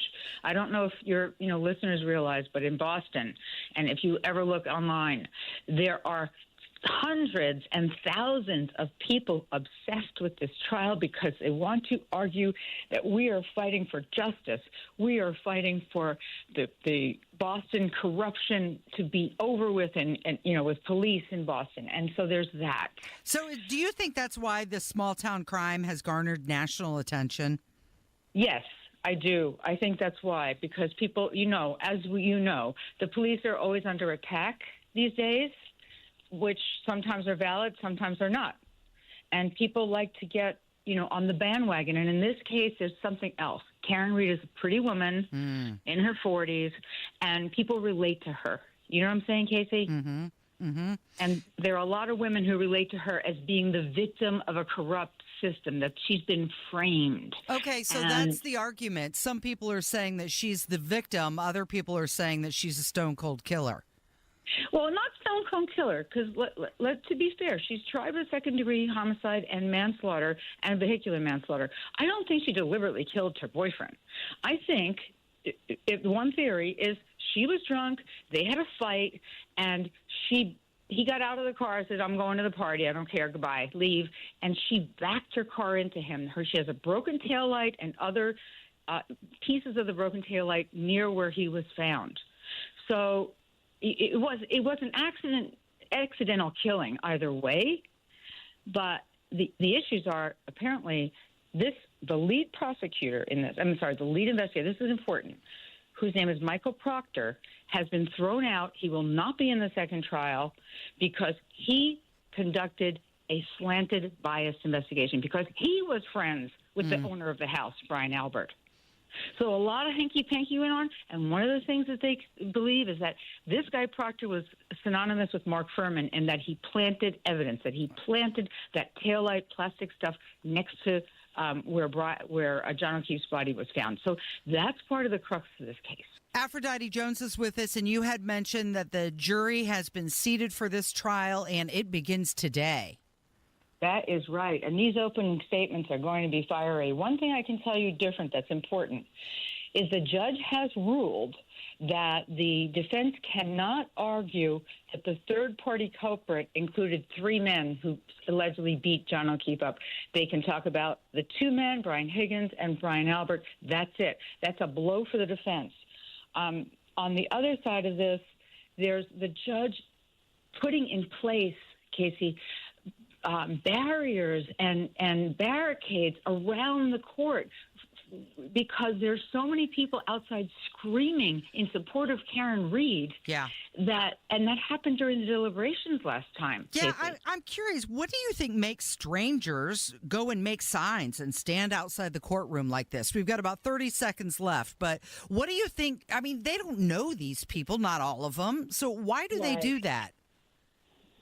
You know, they want transparency. They want also this has been stirred up by a blogger who goes by the name Turtle Boy. And so there are all these people online, there's enough potential evidence to say that this was not Karen Reed's fault. And so these women who identify with her as a woman who is being victimized by the system, it's mostly women who are out there wearing pink, not all women, but mostly, who are screaming for her rights. And I think, that's just, why is it the case? I don't know. It's gotten so crazy, Casey. It's like Casey Anthony. I was going to say it's going to get as big as Casey Anthony. And Aphrodite Jones, you're going to be updating on this very specific case as the trial progresses, the Karen Reed trial. And once again, if you would like to win her book, Aphrodite Jones's book, Cruel Sacrifice, call right now, 317-684-8444. Leave us a message with your name and phone number, and we will grab a winner. Aphrodite Jones, we appreciate your time. Thank you so much for joining us today. Thank you, Casey. Appreciate it. Yeah, this has been True Crime Tuesday on 93 WIBC.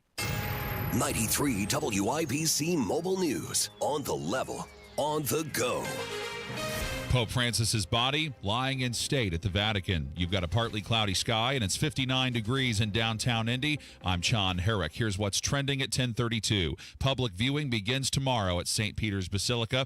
There, people can pay their respects to the late pontiff who died Monday at the age of 88. Charles Thompson is the Archbishop of the Archdiocese of Indianapolis. He says whoever the next pope is will have a large responsibility. As you know, the Pope is the spiritual father for about 1.3 billion, 1.4 billion Catholics throughout the world. Francis's funeral is Saturday before he's taken to the Basilica of St. Mary Major to be entombed.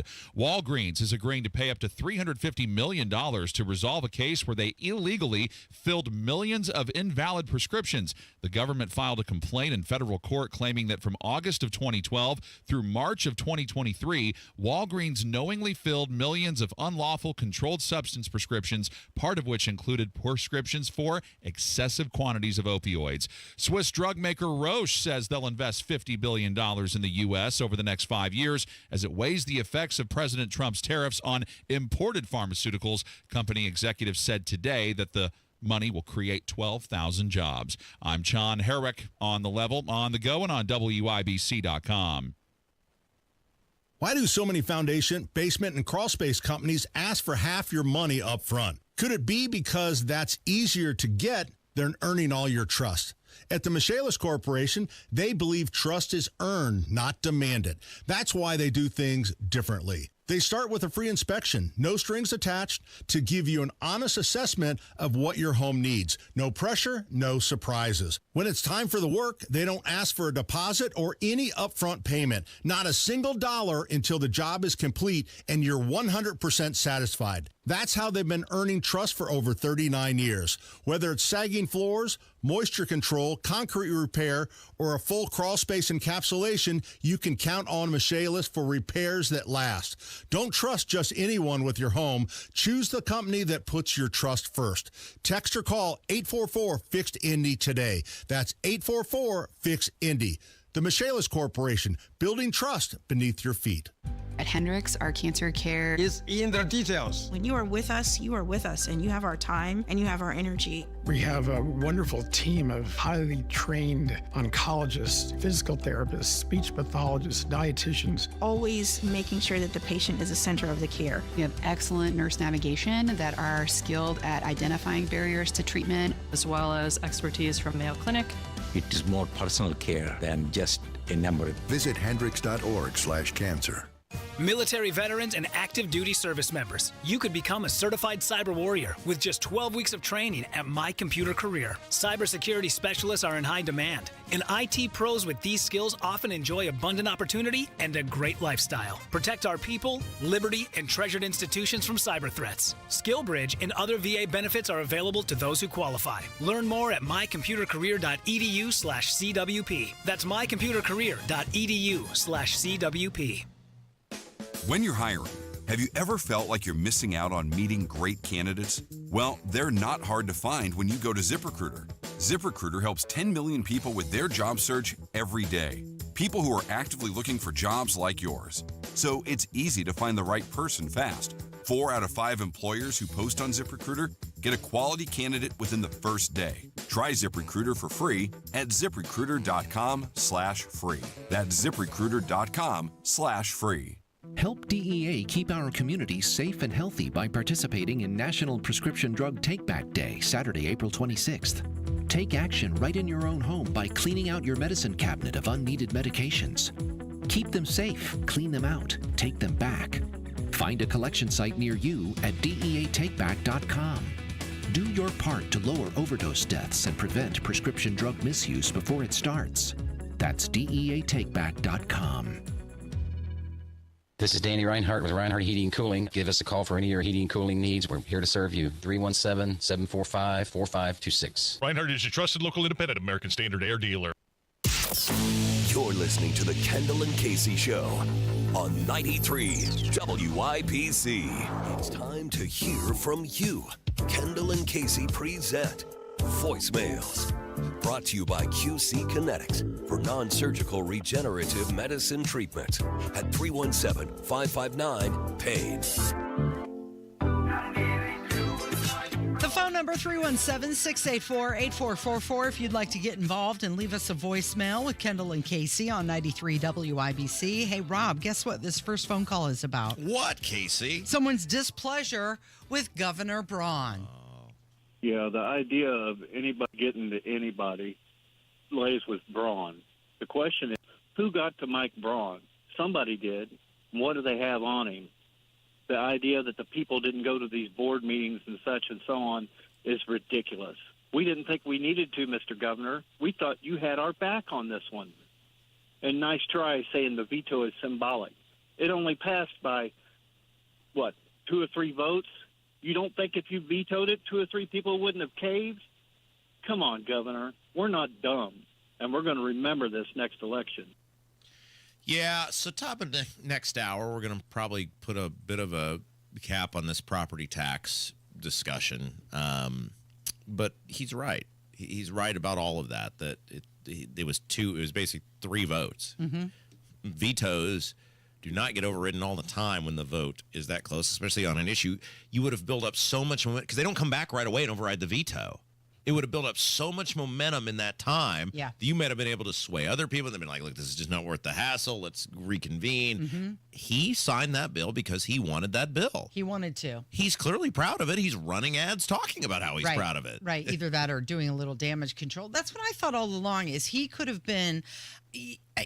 People would have loved him if he vetoed that. He could have been full hero status across the state, and he could have just bossed up and said, no, this isn't what we wanted. I'm vetoing this. Now start over. Yeah, but really you get down to it. He's an institutionalist who would not buck the institution. He's made a political career out of claiming to be an outsider. But look at his progress is the same as most of these guys. He elevated up the ladder. He went from school board to state rep to senator to governor. And it's the lies, Casey. And we'll get into this a little bit next hour when we finally put a cap on this property tax thing. I want to make sure we get to all the voicemails. Okay, this next one, people are not happy about the budget and what's going on with that. Kendall and Casey, I just wanted to comment about the budget conversation. You know, we talked back in December, I think, when Holcomb gave the stipend to all the employees. And at that point, all the employees knew that that's the threshold to get screwed on any performance appraisals. So as they're heading down the home stretch here, this is the next thing they do this week. They screw all the employees as the legislature leaves the building. They have to fine 5%. I don't know. I don't speak for the rest of the employees, but as far as I'm concerned, you can get it from Diego Morales and let him cut contracts with his family and cut his budget, because our travel has been stopped, our budget has been cut, and we have lost employees already. And now we're not going to get a cost of living increase. I'm just thinking that's what they do on the way out the door. So please trip Lieutenant Governor Beckwith as he leaves your building today. Thanks. Well, we talked to Mike on the phone, so we couldn't do that. Oh, by the way, did you see that Rokita was on with Tony talking about how he's teamed up with Diego? Rokita, what did he say? That Diego Morales was a great leader? He was providing good leadership. Good leadership. So I guess Rokita, in their lawsuit against DHS. Even though Rokita's guy was the one who said, go to the inspector general, I guess Rokita's not going to ask Diego either about the India trip. Yeah, and they're working together on something else. Lots of opportunity. Hey, by the way, who paid for your trip to India? Yeah, I mean, at no point, Todd, at no point could you just go, hey, if I'm going to do anything with you, you're going to tell me who paid for that trip to Indiana. You're going to tell the public who paid for the trip to Indiana. Like, I thought Todd was supposed to be Billy Badass. I thought he was supposed to be Mr. Tough Guy Fighter Man. You couldn't ask him or pin him down on who paid on his, and now they're teaming up. Right, they're teaming up to fight the federal government. It's interesting. I don't know where that woman works, but she clearly is a state employee. Can you think of two people who you would less want if you had to take on the federal government than Todd Rokita and Diego Morales? If you were like if I want something done, are there two people who would be worse to put in charge of getting whatever the thing is done? Well, I mean, if I had to pick between the two, I would definitely pick Todd Rokita over Diego Morales. I don't know. I might put somebody like Guy Relford on board because, he's a fighter. They would definitely need some adult supervision. All right, what else? What's going on? We've got one more phone call. This one also about the budget. I'm very triggered today because I'm about sick of hearing about a budget deficit. It is not a deficit. It is basically money they want to spend they haven't stole from us yet. They got to figure out how they're going to steal it from us. So, yeah, that's what it is. They're overspending, and they can't figure out how they're going to steal more money from us. So don't call it a deficit. Yeah, that's a really good point. Don't call it a deficit.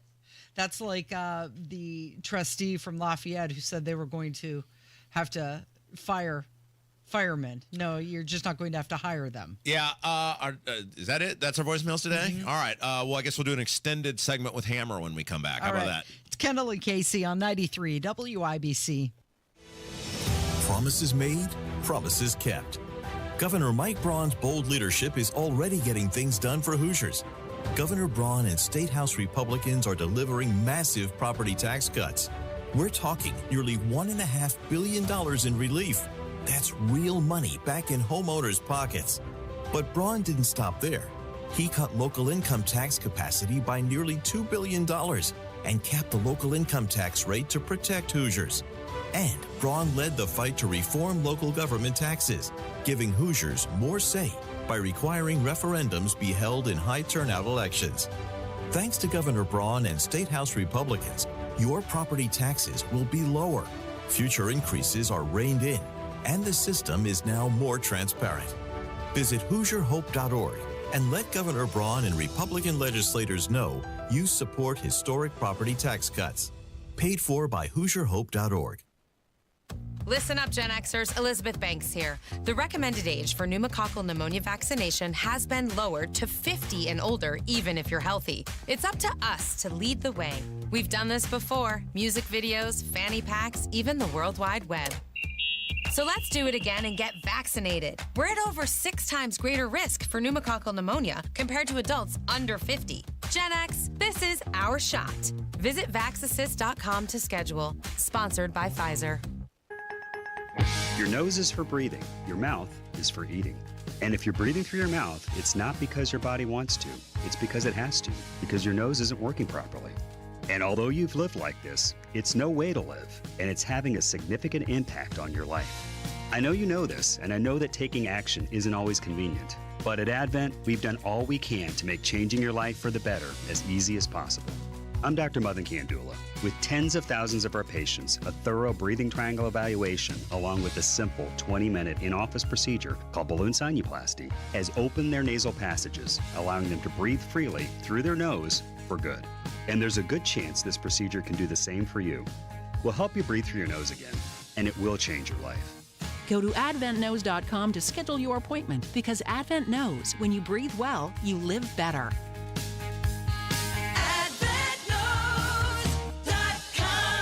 Results may vary. Most insurance accepted.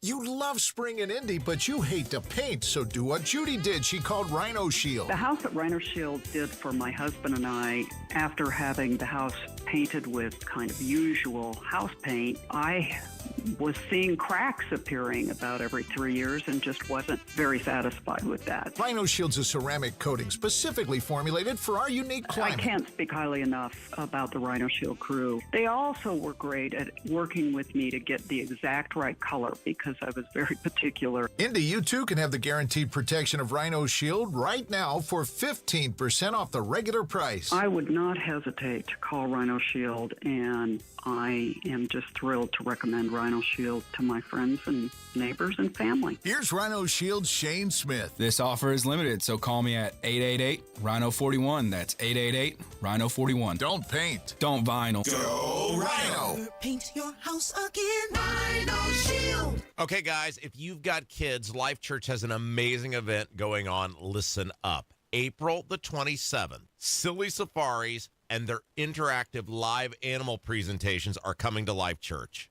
Your kids will learn about some really cool creatures God created and get the chance to interact with the animals personally.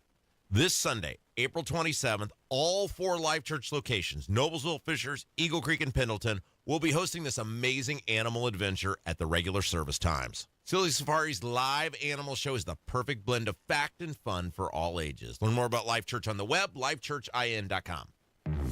What's the best way to refresh your spring wardrobe? Easy. Just come into Macy's and meet with one of our free personal stylists. They're experts who know more than just the latest trends and styles. They know how to find the looks, fits, and sizes that are perfect for you.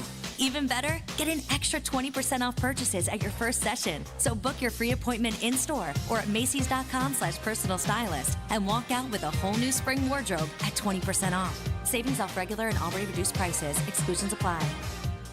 Damon's Garden Center West has trees, shrubs, vegetables, flowers, hanging baskets, plus garden and landscape supplies and knowledgeable staff. Damon's West on Rockville Road. The Home and Garden Show hits the road again this week, and they're headed to the Decorators Show House and Gardens at 5676 North Pennsylvania. Join Pat, Denny, and the gang this Saturday 9 to 1 as they broadcast live from the Decorators Show House and Gardens.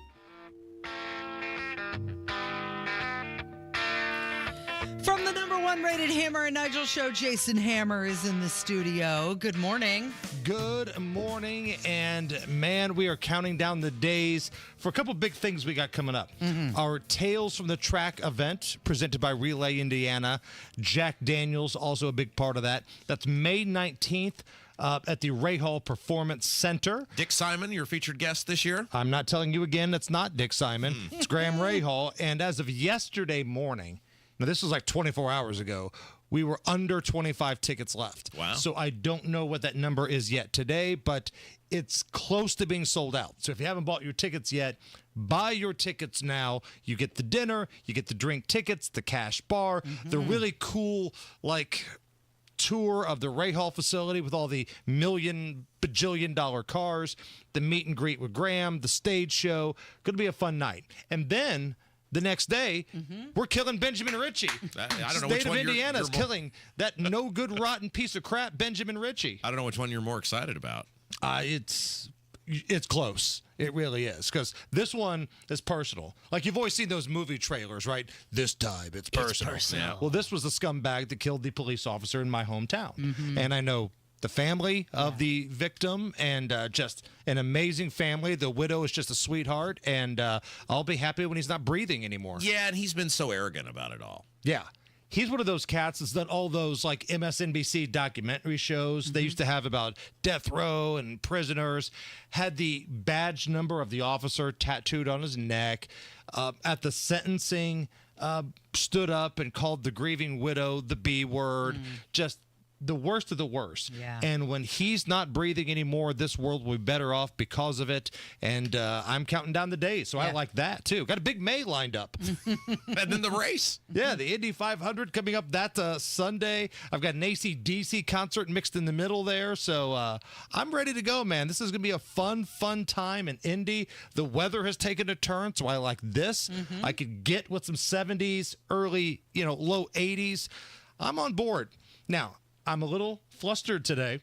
Have you ever gotten about halfway to work and you realized you forgot your key card or your wallet? Oh, yeah. No. Yeah, that was me today. That was today. You don't put it in your wallet, or you forgot your wallet? Forgot my wallet. Oh, okay. Yeah, my key card's Feel in my naked? wallet. I got you. Yeah, and usually I'm like double check everything before I leave, like total dad move, right? But man, I was just struggle busing it today. Yeah, you so had to turn around. sure. How Yeah. close? How close to the building were you? No, I was probably barely halfway. Okay. So I'm normally at this building by 10:30, but I heard you guys going into commercial break. Extended segment with Hammer coming up. Oh, wonderful. And I'm pulling into the garage. I'm not even there yet. Right. Wow. I get frustrated even when I go down the stairs at home and have to go back upstairs because I forgot something. I can't imagine being halfway here. Well, and Casey lives in a 9-story house, so that's a lot of Right. stairs she has to go up. And then when you get here, it's always a crapshoot if the elevator works. Right? Or what you're going to find in the elevator. Right, there's that. Or what the elevator smells like. Yeah. Like, we really should make a scratch and sniff book, and we'll put it on the merchandise store. Right. And things you smell at the office. Oh, this is the unisex bathroom. You scratch it, you smell it. Oh, my God. I don't know if that'd be a big seller, actually. This is what the elevator smells like going down to the garage. You know, I wanted smells like weed. I wanted to get your thoughts. I was thinking of you opening segment. We talked about, or second segment, whatever. I think it was the second segment. We talked about, we got some very high IQ people down the street from us who are having trouble with their budget because they couldn't see that the economy might be having some troubles with all the tariffs. Sure. And so they're scrambling at the end. And one of the lawmakers, I think this was a Democrat, wanted to tax the fireworks. Yeah. And I thought of you because I know how you love the fireworks. So they're going to go after the people with the vices, right? Because yeah. they don't want to cut any spending of their own. Right. So we're going to find some people that smoke, and we're going to tax the bejesus out of them. We're going to find the pyromaniacs. We're going to tax the bejesus out of them. I'm willing to bet there's going to be some bigger cut coming to sports betting stuff, or the casinos, or liquor, or something. Now, I know they got some pretty powerful lobbies that would probably fight back against that.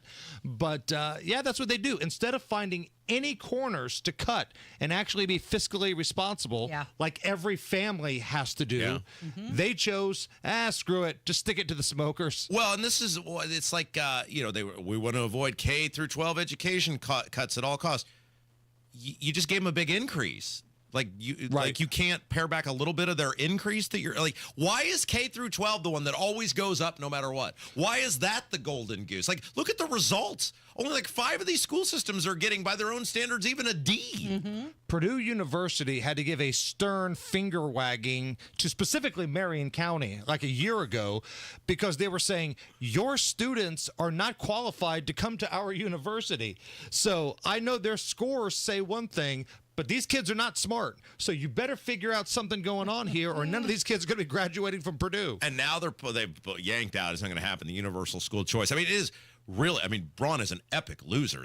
He's not getting anything that he wants. Almost anything that he wants. And we raised the question earlier. When you look at the fact that he's not getting anything he wants, the taxes are going up again. We laid out all the taxes are going up. We should just let Holcomb stay the governor. Yeah.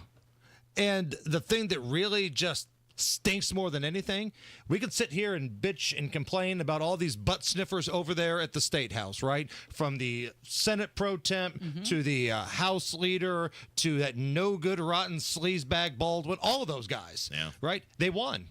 They did. They bossed this administration around and then gave him a curb stomp. It was Seth Rollins at the end of WrestleMania. You had Senate Pro Temp Rod Bray giving a curb stomp to all the folks that wanted property tax relief. And Braun was Paul Heyman hitting us in the bowler area while we weren't looking. We were like, yeah, he's sending us the chair. Here we go. But yeah, he is. Braun, it does look like a big wussy, doesn't he? I mean, he just got bossed around by these guys. Well, and the thing is, had you set expectations early on, maybe we wouldn't view it that way. Yeah. But I was told we were going to fight. We're going to veto. And then Rod Bray got mad and everybody went into the corner and peed. I mean, he's the guy. He really lied to you because he's the one who sat right in that chair and told you how the veto was totally on the table and the special session and the blah, blah, blah. I mean, he looked right at you and lied. Is he coming on with you guys this month?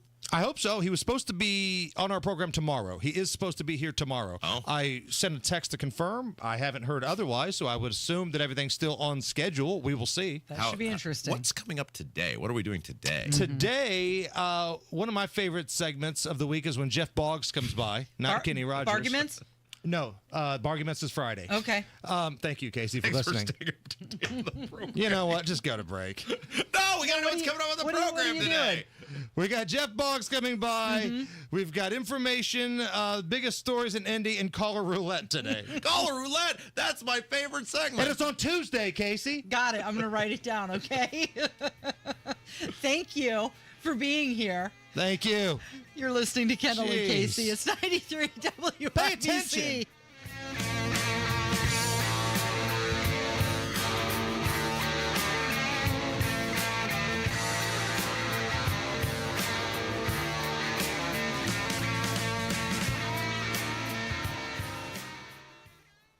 Hi, I'm Charlie Comer, owner of Comer & Cross Concrete Floors. If you're even thinking about a new garage floor, I promise you will love your new Comer & Cross garage floor more than any home improvement you do. Every single day for years to come. That's why so many builders use Comer & Cross. And Comer & Cross patios look way better than a new one at a fraction of the cost. Comer & Cross garage floors and patios are the gold standard. Guaranteed to never chip, crack, or show tire lift like epoxy or paint ever. And we make it so easy. We are all courteous uniform pros. We have the equipment and know-how to fix your concrete perfectly before applying your gleaming, new, proprietary Comer & Cross finish. We even take your stuff out for you. For your quick and easy, no sales pressure estimate, please call us right now at 1-800-NEW-FLOOR. That's 1-800-NEW-FLOOR. Or go to comercross.com. Indiana patients rely on many types of pharmacies to access their medications and critical healthcare services. But a proposal being considered in the Indiana legislature called SB 140 would disrupt access to medications for Indiana patients. SB 140 would impose government mandates blocking access to critical pharmacy options and services in Indiana. Lost access to pharmacy options would directly harm many of Indiana's most vulnerable patients, including patients fighting cancer and heart disease, many of whom rely on specialty pharmacies for their care. SB 140 would even hike costs for Indiana patients by imposing a $10 tax on every prescription filled in the state. That would often fall directly on the patient. Tell your state legislator, protect access to medications, reject higher costs. Put Indiana patients first by voting no on SB 140, paid for by conservatives for lower healthcare costs.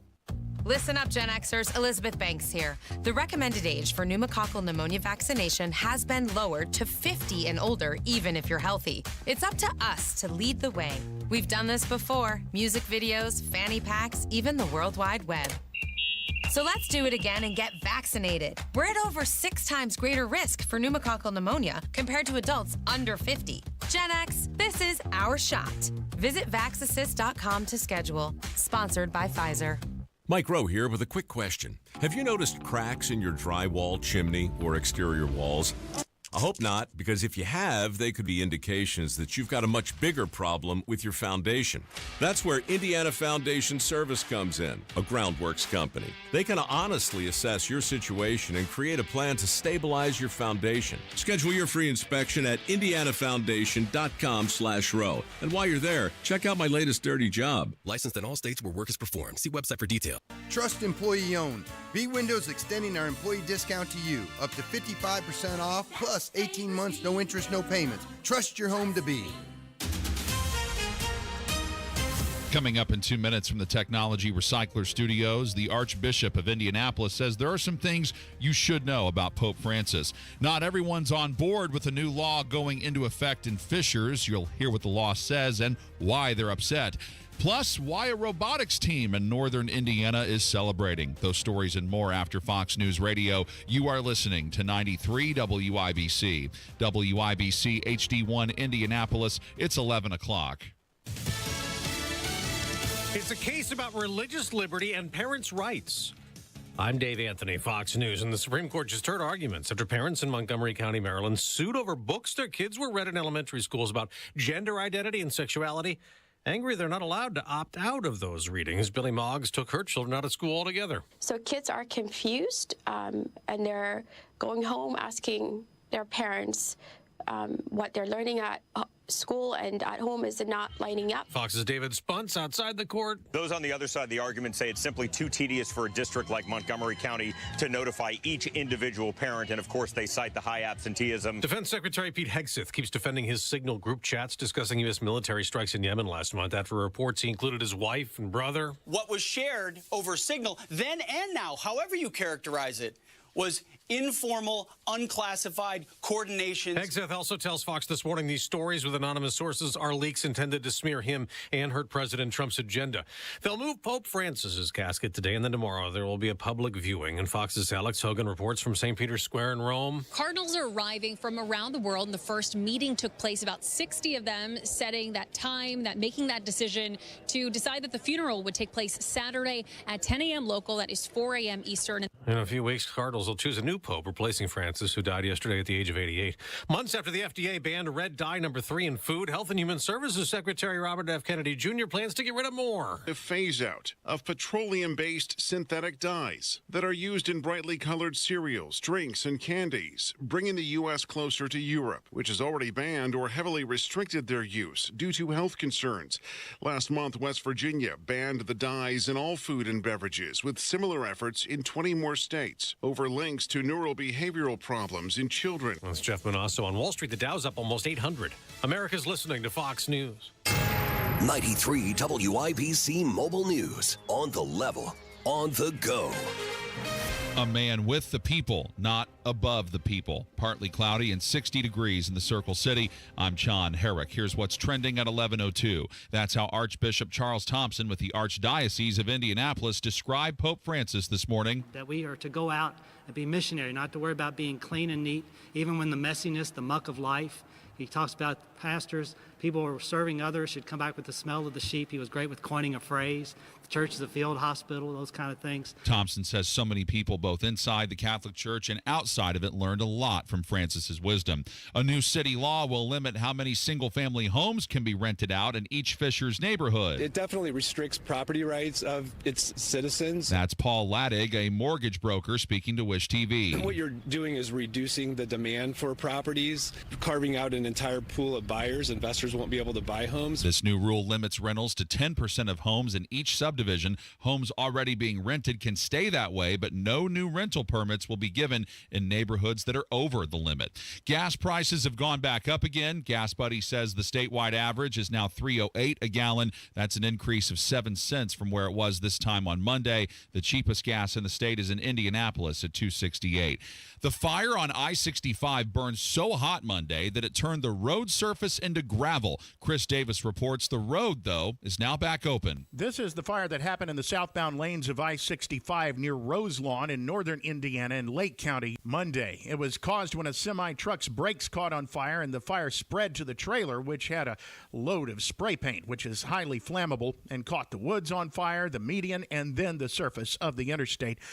NDOT says they just happened to have a contractor in that area, and that contractor was able to work overnight to resurface the entire area that was burned in those lanes. The road opened about 5:15 this morning, says NDOT. Chris Davis, 93 WIBC Mobile News. And the McCutcheon High School Mavericks robotics team has won the first ever Robotics World Championship title by forming the winning Blue Newton Alliance with schools from Washington and California. The team defeated more than 600 teams worldwide. I'm Sean Herrick on the level, on the go, and on WIBC.com. It's 11:04. Kendall and Casey coming back in 1 minute.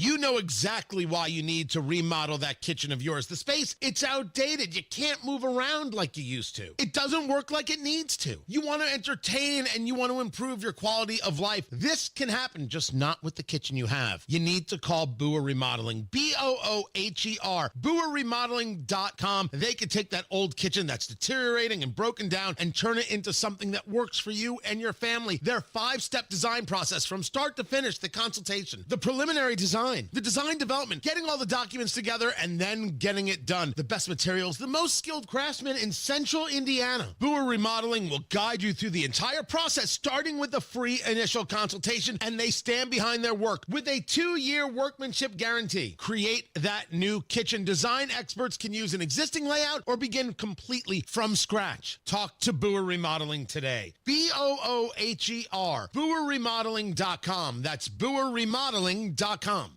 This hour on 93 WIBC, powered by Reinhardt Heating and Cooling, your American Standard air dealer in Hendricks County. You're listening to Rob Kendall. When we talk about sending money somewhere, we're talking about printing the money because we have no money. And Casey Daniels. My government would never lie to me, would they? On 93 WIBC. Casey, I thought this would be a top of the hour, be a good time to put a little bow on this whole property tax. Is that what we're putting on it? A bow? Or a giant. That makes it sound like it's a present, that it's something nice and good. Maybe a giant stake through the heart would be a better That's more in line. Visual. But look, obviously we had the event last night, and it was great for a Monday evening. Over 60 people were there on the lawn or the sidewalk or whatever you want to call it at the governor's.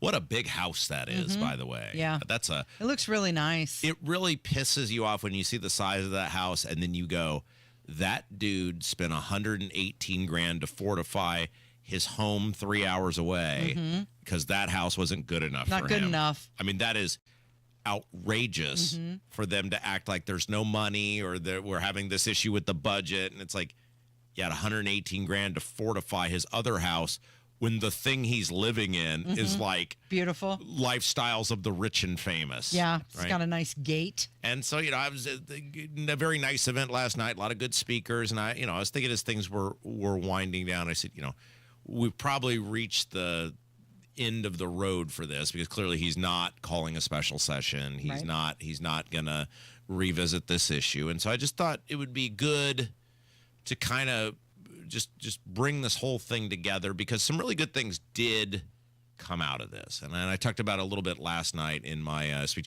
By the way, you're always so angry that if I invite you to the thing, you're going to speak. Like, why do you act surprised? I realized that going forward. Because you were like, you're going to come, right? And I was like, yeah, I'll come. And then as I walk up, you're like, oh, hey, we're going to talk here in a minute. And I was like, wait, what? But now I know. I mean, How many times have we done this? It's on me at this point. Yes. You're right. It's totally on me that now I know that if we go somewhere, and you invite me, I'm speaking. Yes, I should be you prepared. should know by now. I should if be you prepared. come, you're So, going to grab a microphone and you're going to have something to say. Yeah, so I've got that information now. But several very, very good things in the sense of what's going on with the society at large did come out of this. And the first and foremost, I think eyes have been open like never before who these people are who actually represent us.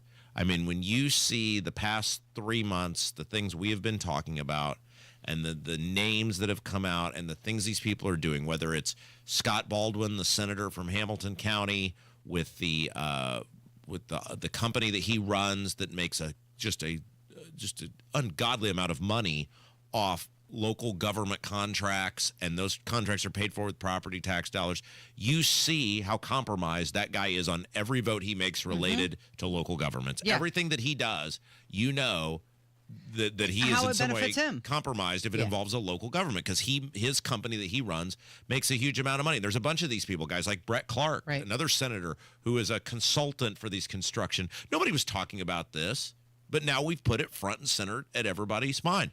Take a guy like Travis Holdman, who is the head of the budget side on the Senate. Everybody knows now that this guy is a consultant for the banking industry, and everybody knows the name Travis Holdman, that he is screwing you as a taxpayer, and he's screwing you as a local government by putting not only not letting Daniel Elliott have what he wanted, which is, hey, let our local governments freely invest their money like we do Trust Indiana. They're now putting further restrictions on the Trust Indiana investment plan because they're mad that Daniel Elliott went outside of the local bankers. Right. And Travis Holdman, you think that's not a conflict where this guy works for the banking industry and then is writing laws to embolden bankers, which screws you, the taxpayer? Nobody knew about this before this year. Now everybody knows front and center who these guys are. So I think, unlike ever before, they know the names, they know what's going on, and ultimately what they do with that information, if they are motivated. A couple of our speakers spoke about this last night, about recruiting new people to run, about getting behind these people. If that comes out of this, then this conversation will all be worth it. Now, I don't know what sort of new crop of people you're going to see that are mad enough or motivated enough to run next year, but at least by that standard, we have totally exposed like never before who these people are who are representing us, or in this case, not representing us, how they're representing special interest above us. It was interesting to hear one of the speakers last night was saying, just vote for all the incumbents. Doesn't matter. Don't vote against all the incumbents. Vote against the incumbents, right, and put new people in there. And you notice how they want to put term limits on the federal representatives, but then not themselves, right? Yeah, and so that's a very positive thing, because ultimately this thing is not going to get fixed overnight. And another thing that's come out of this, which is great, which is a conversation that has not been had in close to 20 years, is how out of control and gargantuan local governments are and the need to reform that system. You've got Democrats saying this.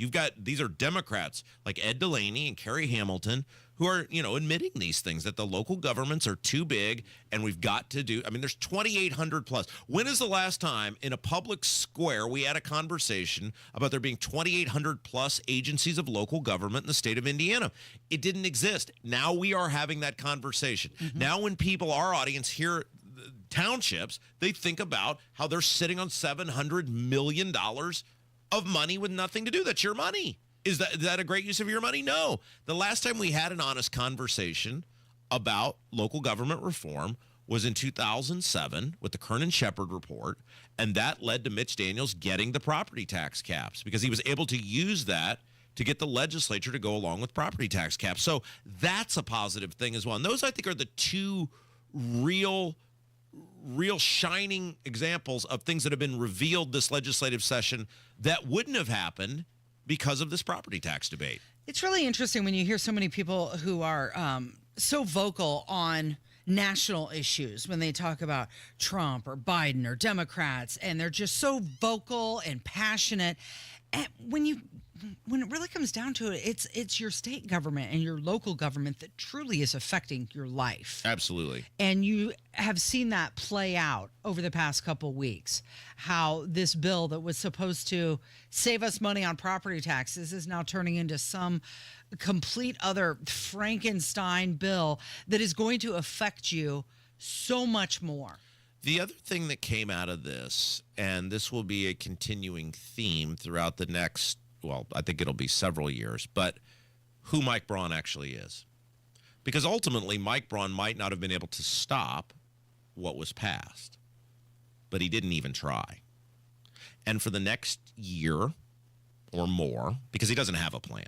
I mean, we got into this with Micah earlier, which is the repetitive lies are what are really pissing people off. There is no plan. There's not some, here's step 2, here's step 3. You would have heard about it by now. Absolutely. Yeah. He doesn't want to deal with this again. He's hoping he doesn't have to, and he's going to try to wash his hands of it. Now, the great thing about this is he can't run from this issue because the property tax bills show up every year.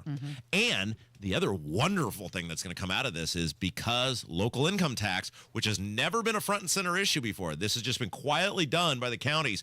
Now when these local governments try to raise income tax, the media will be there. They'll be covering it because Braun has washed that off as, oh, that's not an issue. That's not a thing. We've lowered local income tax capacity. Now every time these local income taxes get raised, the media will cover it, and Braun will get the blame for it. So Braun can't run from this issue. It's not something that they can just, it's not like the gas tax where they can just tuck it and dismiss it because it gets factored in. You get a property tax bill every single year, and on that bill, you can compare it to the year before and the year before and the year before, and you'll be able to compare when your income tax is more and your paycheck is less, and people will be able to see this thing. They'll be able to see how they were not taken care of by Braun. Look, the General Assembly are horrible, rotten people. I know that, though. They didn't tell me. Travis Holdman or Bray or Houston, they didn't tell me they were going to be better. This is why we focus on Braun. Braun told us he was going to be different. Braun told us it was going to be better. And I get it, these Lincoln Day dinners, most people aren't going to have the stones like we do to walk up to somebody and tell them what they think. But he'll know. Casey, we had a conversation last night with, and we will not name these people and we will not say who they are, but they're somebody the governor knows pretty well. And they told us, you guys are right. You guys are straight up right, and we believe in you. And this is people the governor knows very, very well. And hearing that from those people last night, I walked out of there going, we did good this year. The bill may not end up being what we wanted, but we did good because the public is with us. The people are with us. I say us in the sense of not just this show. I'm saying in the sense of the fight to reform this system because the people know what it is. And going forward, no matter what happens to us, they could fire us tomorrow. This cat ain't going back in the bag. Right. People know it's awake. It's out there. You can't it doesn't matter that what bell. happens to us. Yeah, you can't unring that bell. I felt horrible for the veterans that we were talking to last night, though. And they were asking all sorts of questions about, what is their credit and is it deduction and how much? And we were trying to lay it out for them. And they were like, well, where can we get help from this? And I said, can you get help from VA or something like that to help explain this to you better? And their comment was, they don't understand it either. So it's like the people that are going to help you have to get a full grasp on it first. Yeah. And so everywhere Braun goes, every speech he gives, whether the people have the courage to say it to him or not. And by the way, if you see Braun out, you need to say it. Don't shake his hand. Don't tell him what a great job he's doing, or don't get starstruck by the governor, right? Be polite. Be a decent member of society, but you tell him.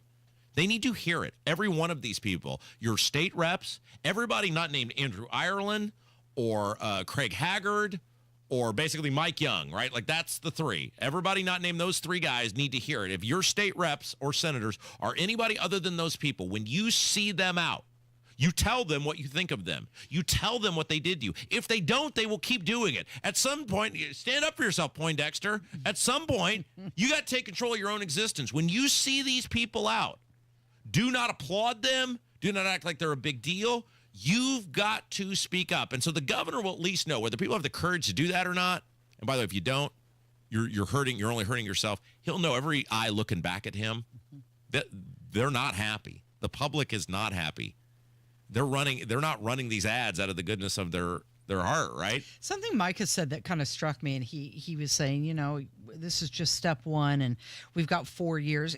People are sick of waiting 4 years. That's right. But then when he said 8 years, I thought, I don't know. Yeah, I don't know. You're banking on Braun being there for 8 years. I don't know. So let's talk about Micah to close, and then we'll move on. I know we're running a little long on this segment, but I still consider Micah a friend. Mm-hmm. I think people are like, "Are you guys friends?" I still consider Micah a friend, and yes, I still go to church, Life Church. None of that has changed.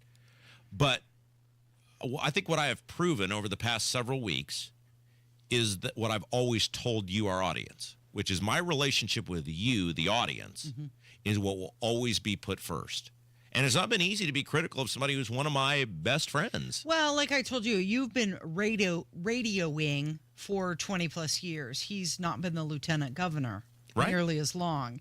And so when you told him you were going to hold him accountable, he may not have understood the scope of that. And it would be irresponsible to our audience if I treated Micah any different than the way I treat the rest of these people. Now, Micah deserves credit because he still comes on the show. Most of these people don't want to be anywhere near this. Right. And he deserves a lot of credit.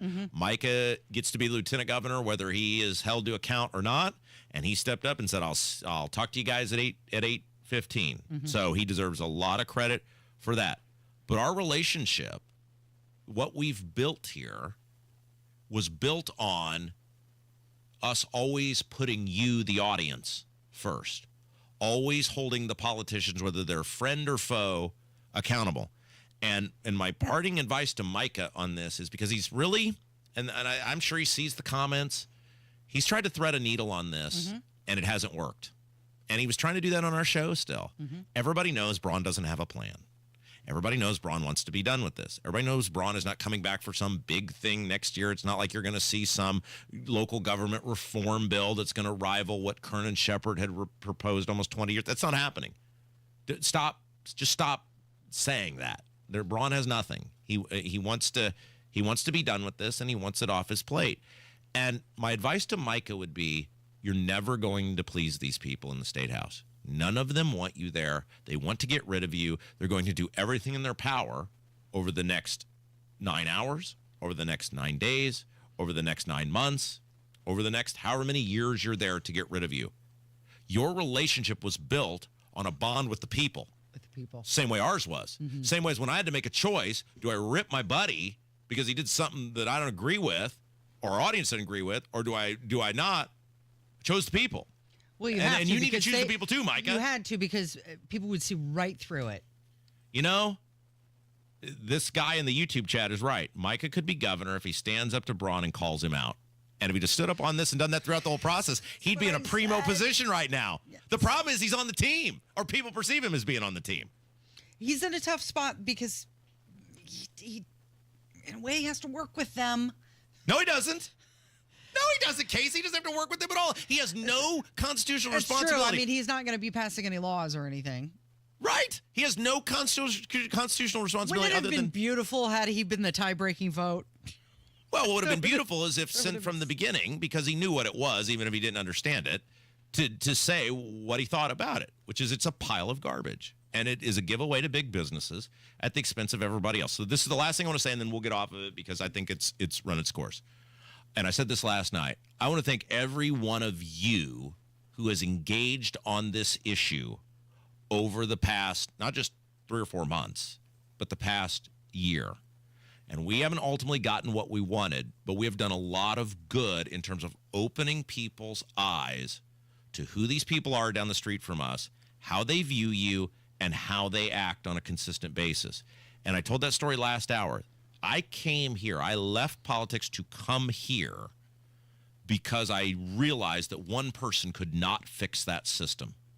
One person could never fix what was going on in that state house. And it was going to take an army of people moving all at the same time in the same direction to take down what's going on in there.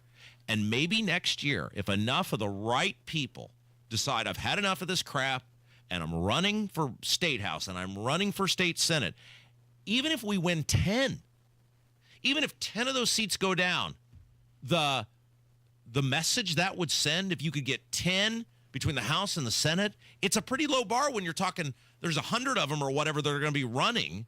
It's a pretty low bar to hit. The message that would send, that will do more good in the long term than any individual bill would ever do. So from like the very, very bottom of my heart, and I think I can speak for you when I say this, I want to thank you, the audience, for going out on a limb on this, for fighting, for engaging, for coming to the State House. You guys were the voice behind all of this, right? It's like I was watching the End of Field of Dreams this morning, where he looks at Shoeless Joe Jackson about the voice and goes, "The voice, it was you." And he goes, "No, Ray, it was you. It was you." And I got emotional. Like, I know that sounds ridiculous, but I got emotional about that this morning because people keep saying Rob and Casey this and Rob and Casey that. No, it's you. It's your voice. We are just your voice on this very special platform to put it out to the masses. So you are the reason all of this happened. You are the reason we got this far. So please, whatever these issues are over the next year, stay engaged. We're not going away. And so I just wanted to kind of just say thank you to everybody for all that you've done the past year. It's Kendall and Casey on 93 WIBC. Mark Dietel and his team, the only real estate agent we trust to sell our home and to find us a new one. How about Tim and Becky in Bargersville? They were ready to downsize. They tried the big national instant offer route and got jerked around because that company canceled the sale a week before closing. So they called Mark Dietel. Mark stepped in and delivered big time. Tim and Becky had multiple offers in 4 days. They sold as is for the price they needed. Mark Dietel guarantees your home sold at a mutually agreed upon price and deadline, or he will buy it. That's right, he will buy it. You pick the move date, no long-term contracts. You can cancel at any time. The Mark Dietel guarantee is what separates him from everybody else. And you deserve that because you deserve to make the most money. 317-755-4232. Call Mark Dietel today, 755-4232, or markdietel.com. Mark, D-I-E-T-E-L, markdietel.com. Before the newest candy and snacks hit store shelves, they start at the Sweets and Snacks Expo. And this year, it's coming to Indy May 13th to 15th. 1,000 candy and snack companies will debut innovations and showcase bestsellers. Retailers from around the world attend to discover what's next, build connections, and stay on trend. Retailers and distributors can get 25% off registration now at sweetsandsnacks.com/Indy. This is an industry event. If you're a fan of candy and snacks, you'll have to wait for the latest sweets and snacks on store shelves. This is Joe Cordell of Cordell & Cordell. Cordell & Cordell is the largest family law firm in the country, with over 35 years of helping clients navigate divorce. That does give us certain advantages, for example, in focus and resources. But being big doesn't mean less personal or less local. Our attorneys live and work in your community, and as neighbors, they understand the challenges your families face. If you're a guy facing divorce, remember, Cordell & Cordell, a partner you can count on. 101 West Ohio, Indianapolis. CordellCordell.com. Lanny went to college and racked up huge debt. A little bit over $100,000.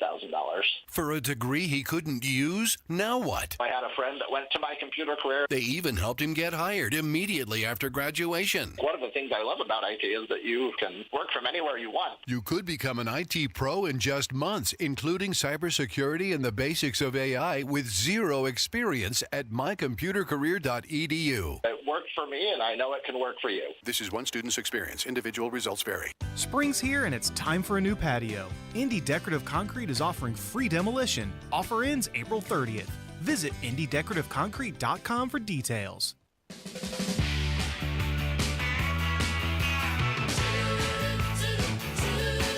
Can we talk about Donald Trump, how he was trolling Joe Biden at the White House egg roll event?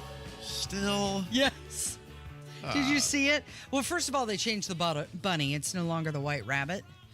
Trump had a brown rabbit. I did see the photo of him with the rabbit, so it didn't even dawn on me that's a new rabbit. Yeah, it's a new rabbit, and he was saying how last year the Easter Bunny was trying to wave off Joe Biden, and Trump was like, did you notice that didn't happen this year? You remember the bunny with Joe Biden? Remember? You remember when when the bunny took Joe Biden out. He's not taking Trump out. Anyway. So Trump and Melania were coloring with the children. Yes. And 40,000 eggs at the White House egg roll. It was sponsored this year. Where are we at with him continuing to go after Joe Biden? Like, I get that it's funny on some level, but you're the president with a world of problems. A bunch of them you're creating. Now, in the long term, they may pay off. Maybe in the long term, it's all going to be great. I'm not condemning the policy yet. What I'm saying, though, is you think it's time to move on? The economy appears to be really struggling, and it's directly related to the things you're instituting, and maybe you should just focus on your own issues for a few minutes. Are the tariffs not working out the way he thought they would? Well, I think it comes back to what we talked about with the Doge stuff. I think messaging in any business, and that's basically what selling public policy is a business. Why does our show do so well? Because we're trained speakers. We message well. We break things down. We simplify things for people. We take complex things and we do them in funny ways and things that are interesting. And that's our job. We should be able to do that. But as a politician, you should be able to do that. And most of these people suck at it. Like, it's amazing to me how bad they are at messaging whatever the issue is. And in the case of Trump, there really wasn't a coherent message on what the tariffs were all about, and then it seemed to move. The initial thing where it's about Mexico and China, or Mexico and Canada, and this is about fentanyl and stopping young kids from dying of drug overdoses or basically poison. Okay, public's like, yeah, game on. Tell us what you want Mexico to do, what you want Canada to do. How do we judge this? Game on for that. But then it becomes European countries. Hey, the China is a conversation all by itself. But I still don't think there's a clear, coherent, if we do this on every one of these tariffs, every one of these countries you're putting the tariffs on, here's how they're screwing us. Here's how they took advantage of us. Here's what we want them to do. Here's how it's going to help you as an American. They're not doing that. And I think that's what gives the consternation to people, which is you're not laying out what the end game is here. You're not laying out how you judge success. You're not laying out what each country's doing. You got to make it fit on a napkin for people. Right. You have to be able to explain it pretty easily. He did say like 2 days ago there's a chance that the money from the tariffs could be so great that it would replace the income tax.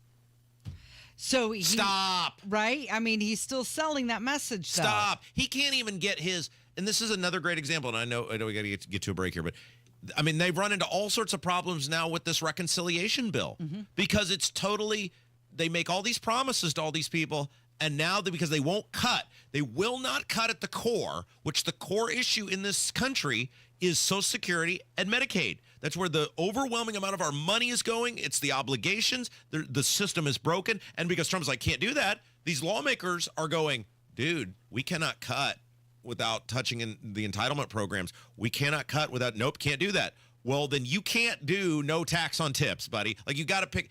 This is the problem.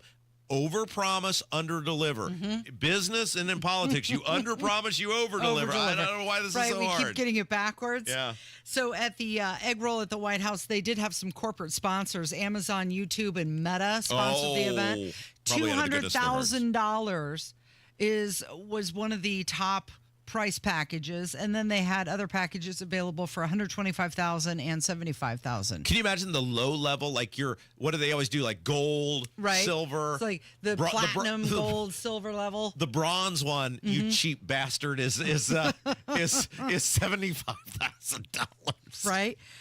So it seems interesting to think that there's a corporate sponsor, break from tradition. They normally don't do that. But if the sponsors are paying for it, we okay with it then? Well, it's the back and forth, right? Because you can't. It's one or the other. You can't, if you're going to do the thing, right? Which you're going to do the Easter egg and you don't roll, want taxpayers paying for it, right? Then you got to be okay with the sponsorship. That's how this works. Yeah, it's our business. It's like people are like, I can't believe you're running this ad or that ad. Well, we working for free here? I mean, what are we doing? We got to make our money somehow. Right, that's right. It is Kendall and Casey. It's 93 WIBC. 93 WIBC Mobile News. On the level, on the go.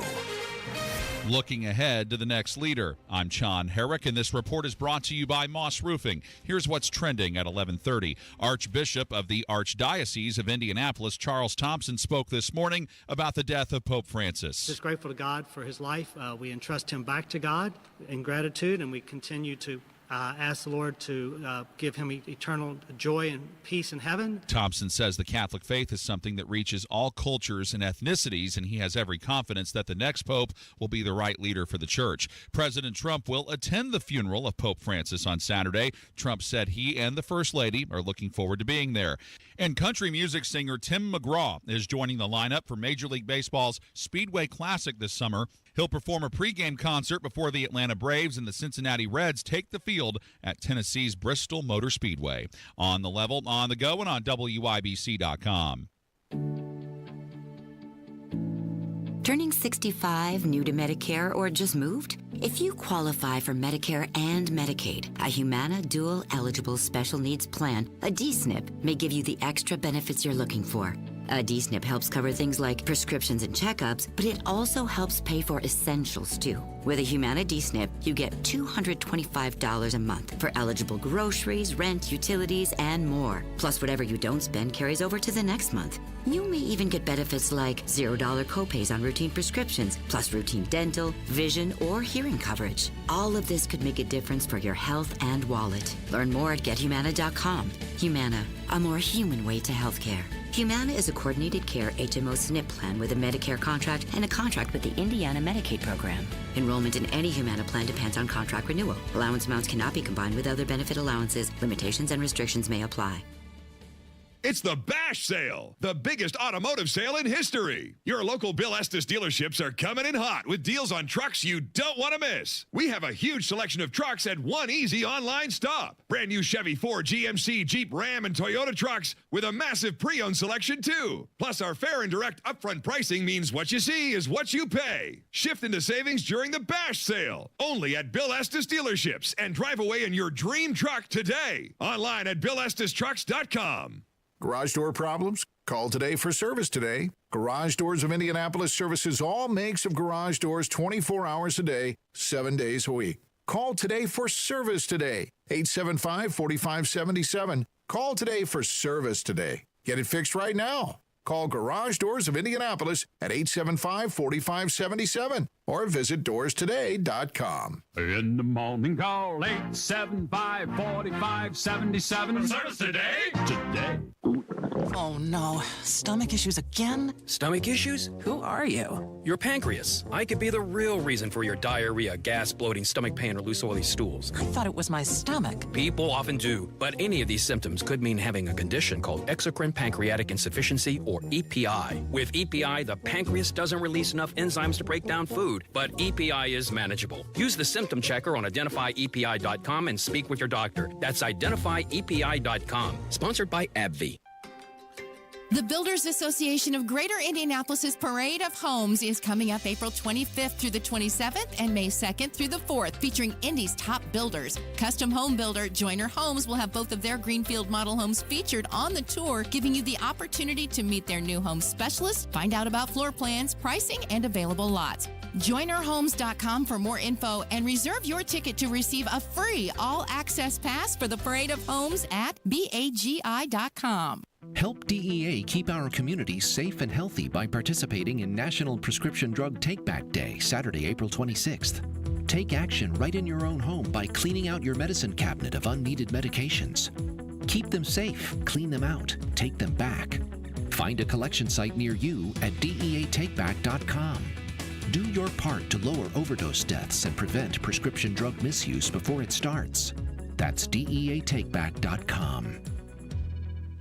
This is Danny Reinhardt with Reinhardt Heating and Cooling. Give us a call for any of your heating and cooling needs. We're here to serve you. 317-745-4526. Reinhardt is your trusted local independent American Standard Air dealer. Inside Indiana Business Radio, the news you need to get ahead. Indiana's business news leader, weekdays at 6:32 a.m. and 5:56 p.m. on WIBC.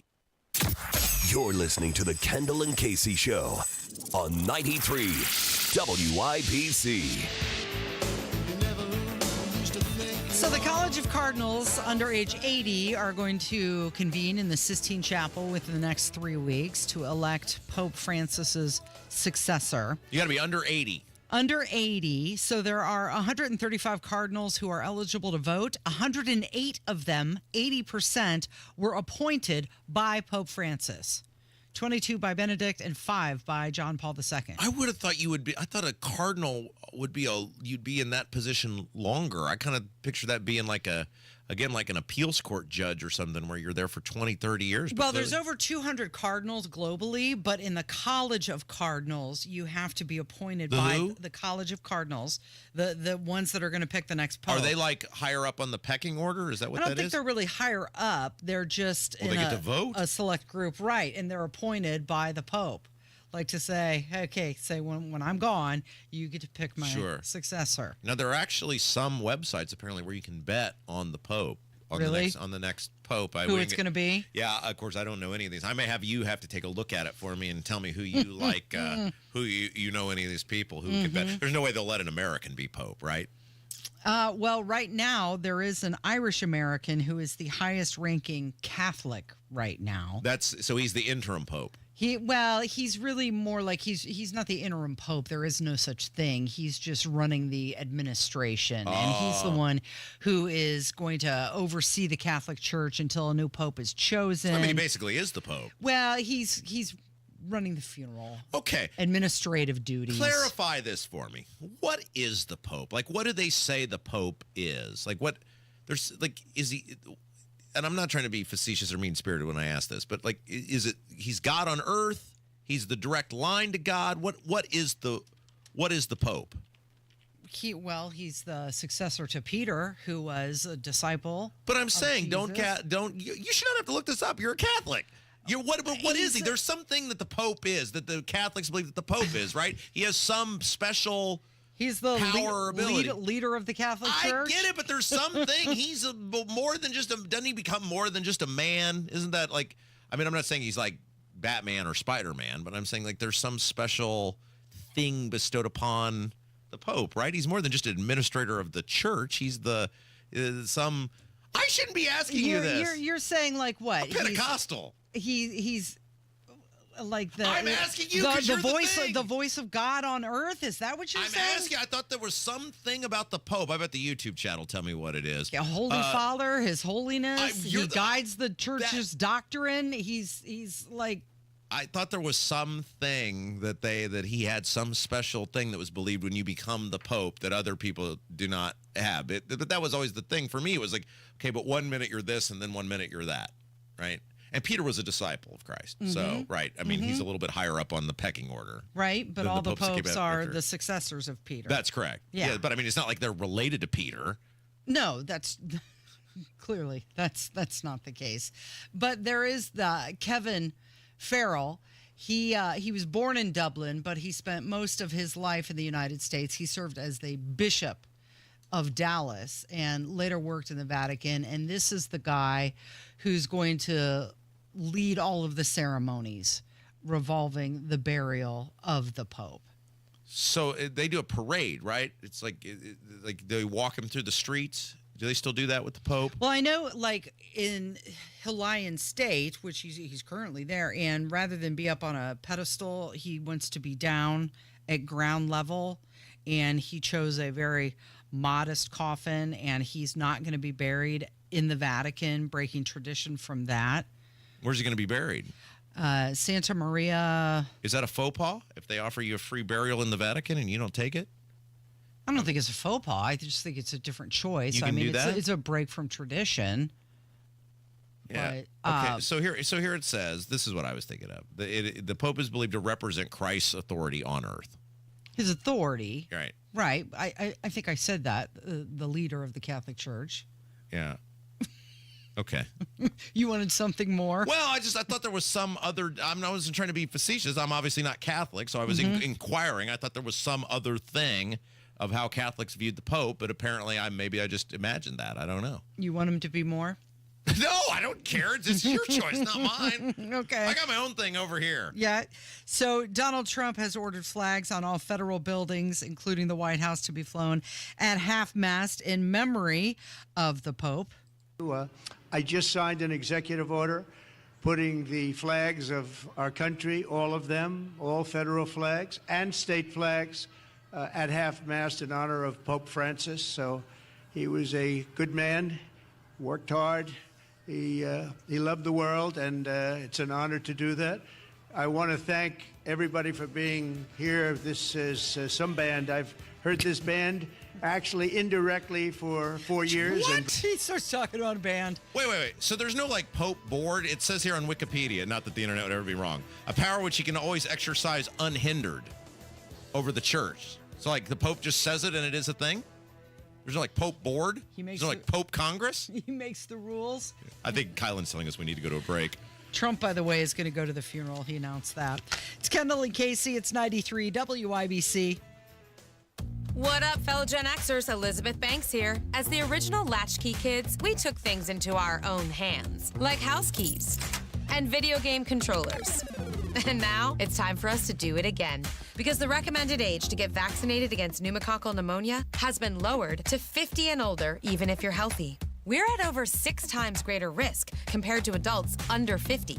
So go to vaxassist.com and schedule. Gen X, this is our shot. Sponsored by Pfizer. Spring showers might bring flowers, but they can also bring roof leaks. Strong winds, heavy rain can expose hidden damage, leading to costly water issues inside your home. And the longer you wait, the worse it gets. Water can seep into your attic, walls, and insulation, causing mold, rot, and expensive structural damage. The good news? Moss Roofing. They offer free inspections. Whether it's a small leak or a big roofing concern, their expert team will assess the damage and provide reliable, cost-effective solutions. With over 35 years of experience, Moss Roofing knows how to protect your home from the unpredictable spring weather. Don't wait for a minor drip to turn into a major repair. For top-notch roofing services, trust Moss Roofing to keep you dry this spring. For a job done right every single time, visit mossroofing.com. Call 317-747-3665. 317-747-3665 or go online to Moss Roofing. MOSS. mossroofing.com. Tell them Tony Katz sent you. Hey guys, it's Rob from my friends at Universal Windows Direct. Right now, they've got a Universal Windows Direct home spring improvement event. Oh my gosh, what a deal. Listen to these 3 things. Buy 2 windows, get 2 free. There's no limit. Need 4, you pay for 2. Need 12, you pay for 6. You get how that works. Then on top of that, no interest until 2030. That's right, 6 years interest free. And last, but certainly not least, get a $500 bonus off your entire home improvement project. So let's review. Buy 2, get 2 free. No interest until 2030. Get a $500 bonus off your home improvement project. Now, some restrictions may apply. So to get all the details and schedule your totally free in-home estimate, call Universal Windows Direct today. 317-659-7574. 317-659-7574. And you can also visit them on the web. UniversalWindowsDirect.com. UniversalWindowsDirect.com. Tell them Rob sent you. Premier Deck Coating, the ultimate deck protection. Who are they? Well, they're a sister company of Rhino Shield, and Premier Deck Coating is the product you need if you're tired of applying the same old stain and paint every couple of years to your deck. It's Terry, Stacy, and David and I have a deck that's probably 25 years old. The countless hours and the money that we spend on maintaining that deck never ends. And then we heard about Premier Deck Coating. Family owned, based right here in Indy, and they are going to completely transform our deck with their special formulated product, which repels moisture,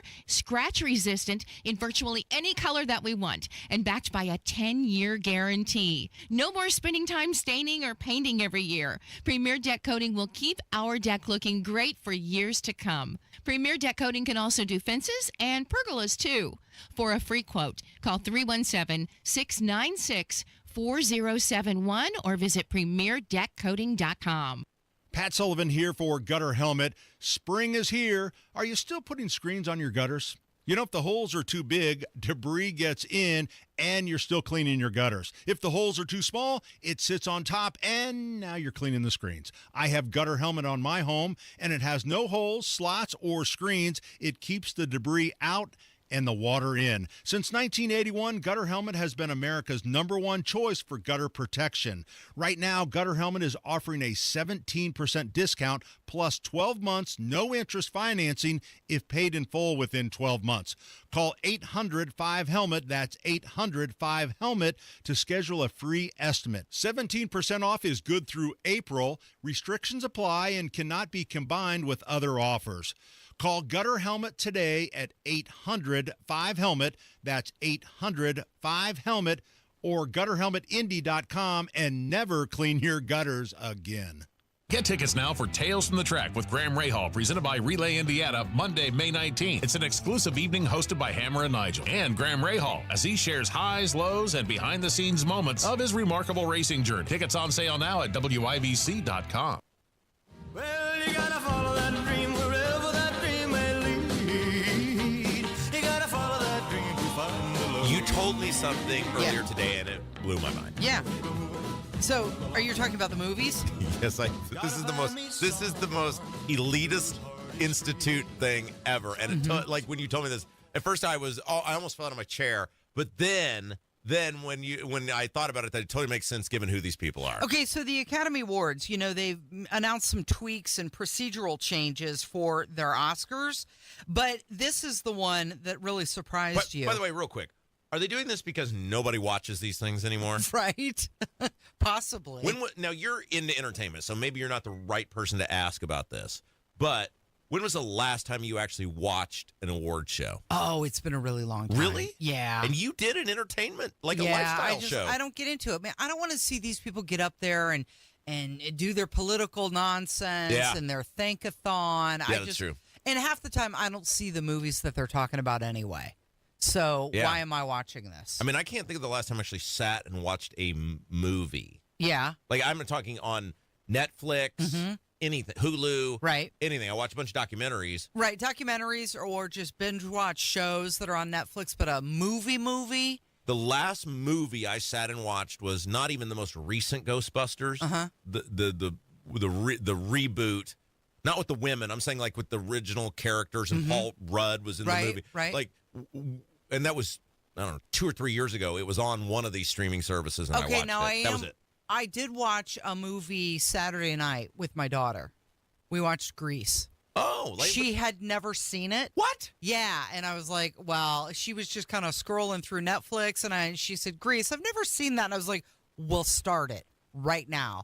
And we watched it, and we made fun of it because, wow, a lot of those songs are really, really bad. Are movies a thing of the past, given the lack of, and I'm indicting myself on this too, the lack of attention span people have? So, like, I'm wrapping up that Oklahoma City documentary. Right. Well, the point is, I can watch it for 10 or 15 minutes. Right. Hit pause. Put it down do some and other go back stuff. to it.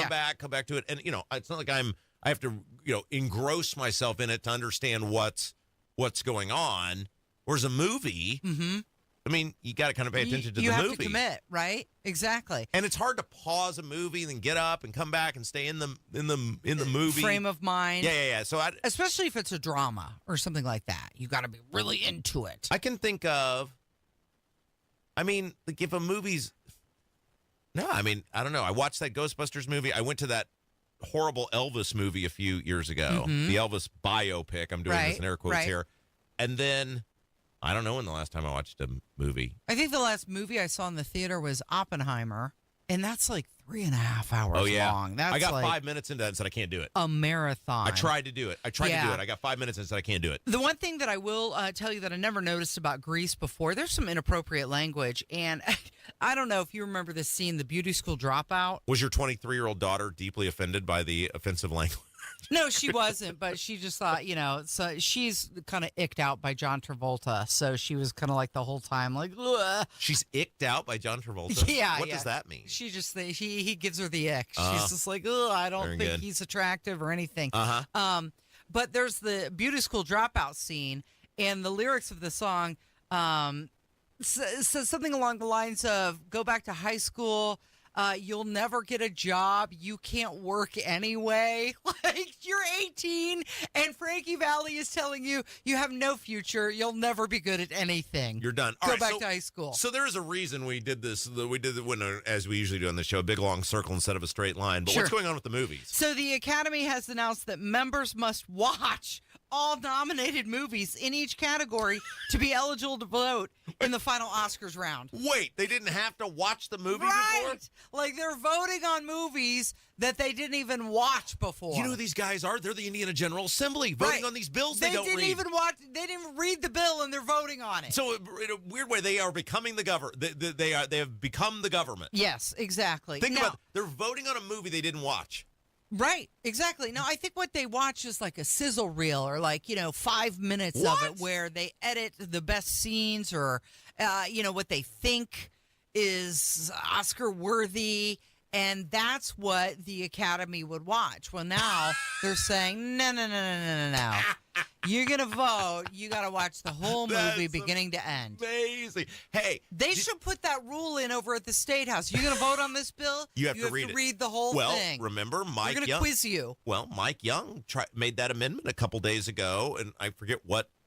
I can't remember. Maybe it was a property tax bill. I can't remember what it was. But he made the amendment where maybe it was the budget, doesn't matter. Anyway, that you've got to read a bill's got to be available for 24 hours before it can be voted on. Right. And these Republicans voted that down. They said, no, we're going to give it to you when we give it to you, and we'll vote when we want to vote. Well, we asked Carrie Hamilton, state representative, yesterday about the property tax bill. We said, okay, give us an honest estimate. What percentage of your colleagues read that bill and much less understood it? And she said maybe 10%. Wasn't that her answer? She said maybe 10%. Maybe 10%. So think about this. People are voting on the Academy Awards and they're not even seeing the movies. They're not even seeing it. So now the Academy intends to monitor viewing activity of its members through some Academy screening room streaming platform. It's like, when you do, I don't know, whatever when you're at work and they have some sort of test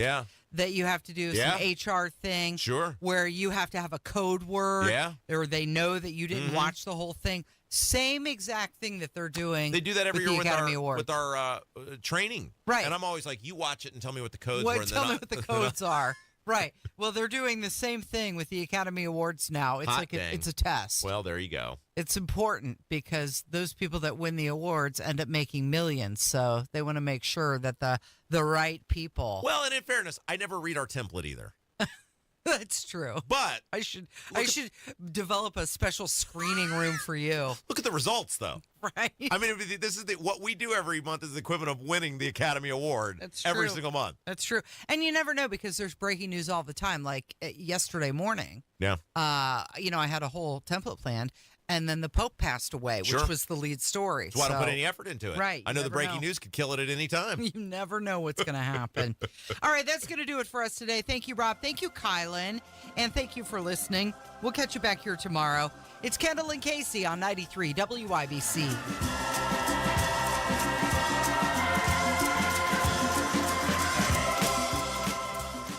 Hi, I'm Charlie Comer, owner of Comer & Cross Concrete Floors. If you're even thinking about a new garage floor, I promise you will love your new Comer & Cross garage floor more than any home improvement you do.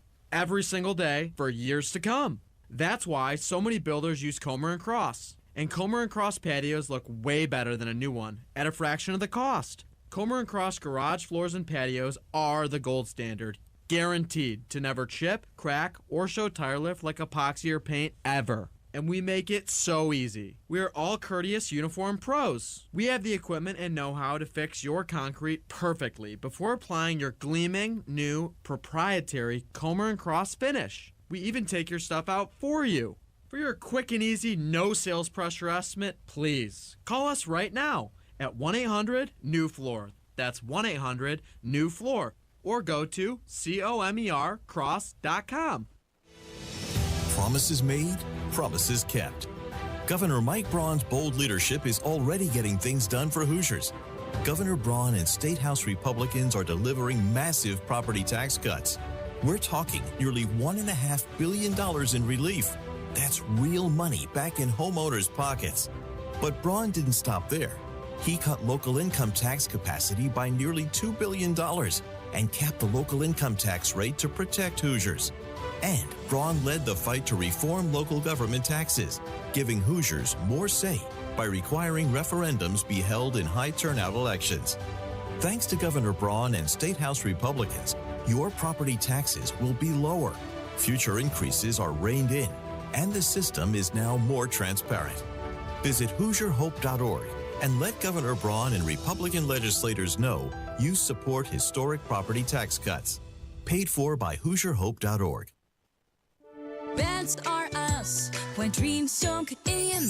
That's are us. Right now, get $1,500 off a shower or tub replacement or $3,000 off a full bathroom remodel, plus low to no monthly payments. Call 765-545-BATH to schedule your free estimate or go to bathsareus.com. 765-545-BATH. That's are us when dreams sunk in. That's are us. Oh no, stomach issues again? Stomach issues? Who are you? Your pancreas. I could be the real reason for your diarrhea, gas, bloating, stomach pain, or loose oily stools. I thought it was my stomach. People often do, but any of these symptoms could mean having a condition called exocrine pancreatic insufficiency, or EPI. With EPI, the pancreas doesn't release enough enzymes to break down food, but EPI is manageable. Use the symptom checker on identifyepi.com and speak with your doctor. That's identifyepi.com. Sponsored by AbbVie. Hey folks, Scott Wilson here from Wilson Farm Market. Even in winter, we're bringing you the best in farm fresh flavors. Stop in for our fresh salad bar, hot and crispy wing bar, and a cheese selection that is second to none. Got a sweet tooth? Our homemade pies, creamy fudge, and old-fashioned candy will hit the spot. Come see us on US 31 just north of Carmel. We're open every day 9 to 6. At Wilson Farm Market, we're all about fresh, local, and delicious. See you soon. Hammer and Nigel here, inviting you to join us as we kick off the weekend every Friday around 5:45 with Beer Sample Friday, brought to you by our friends at Thompson Furniture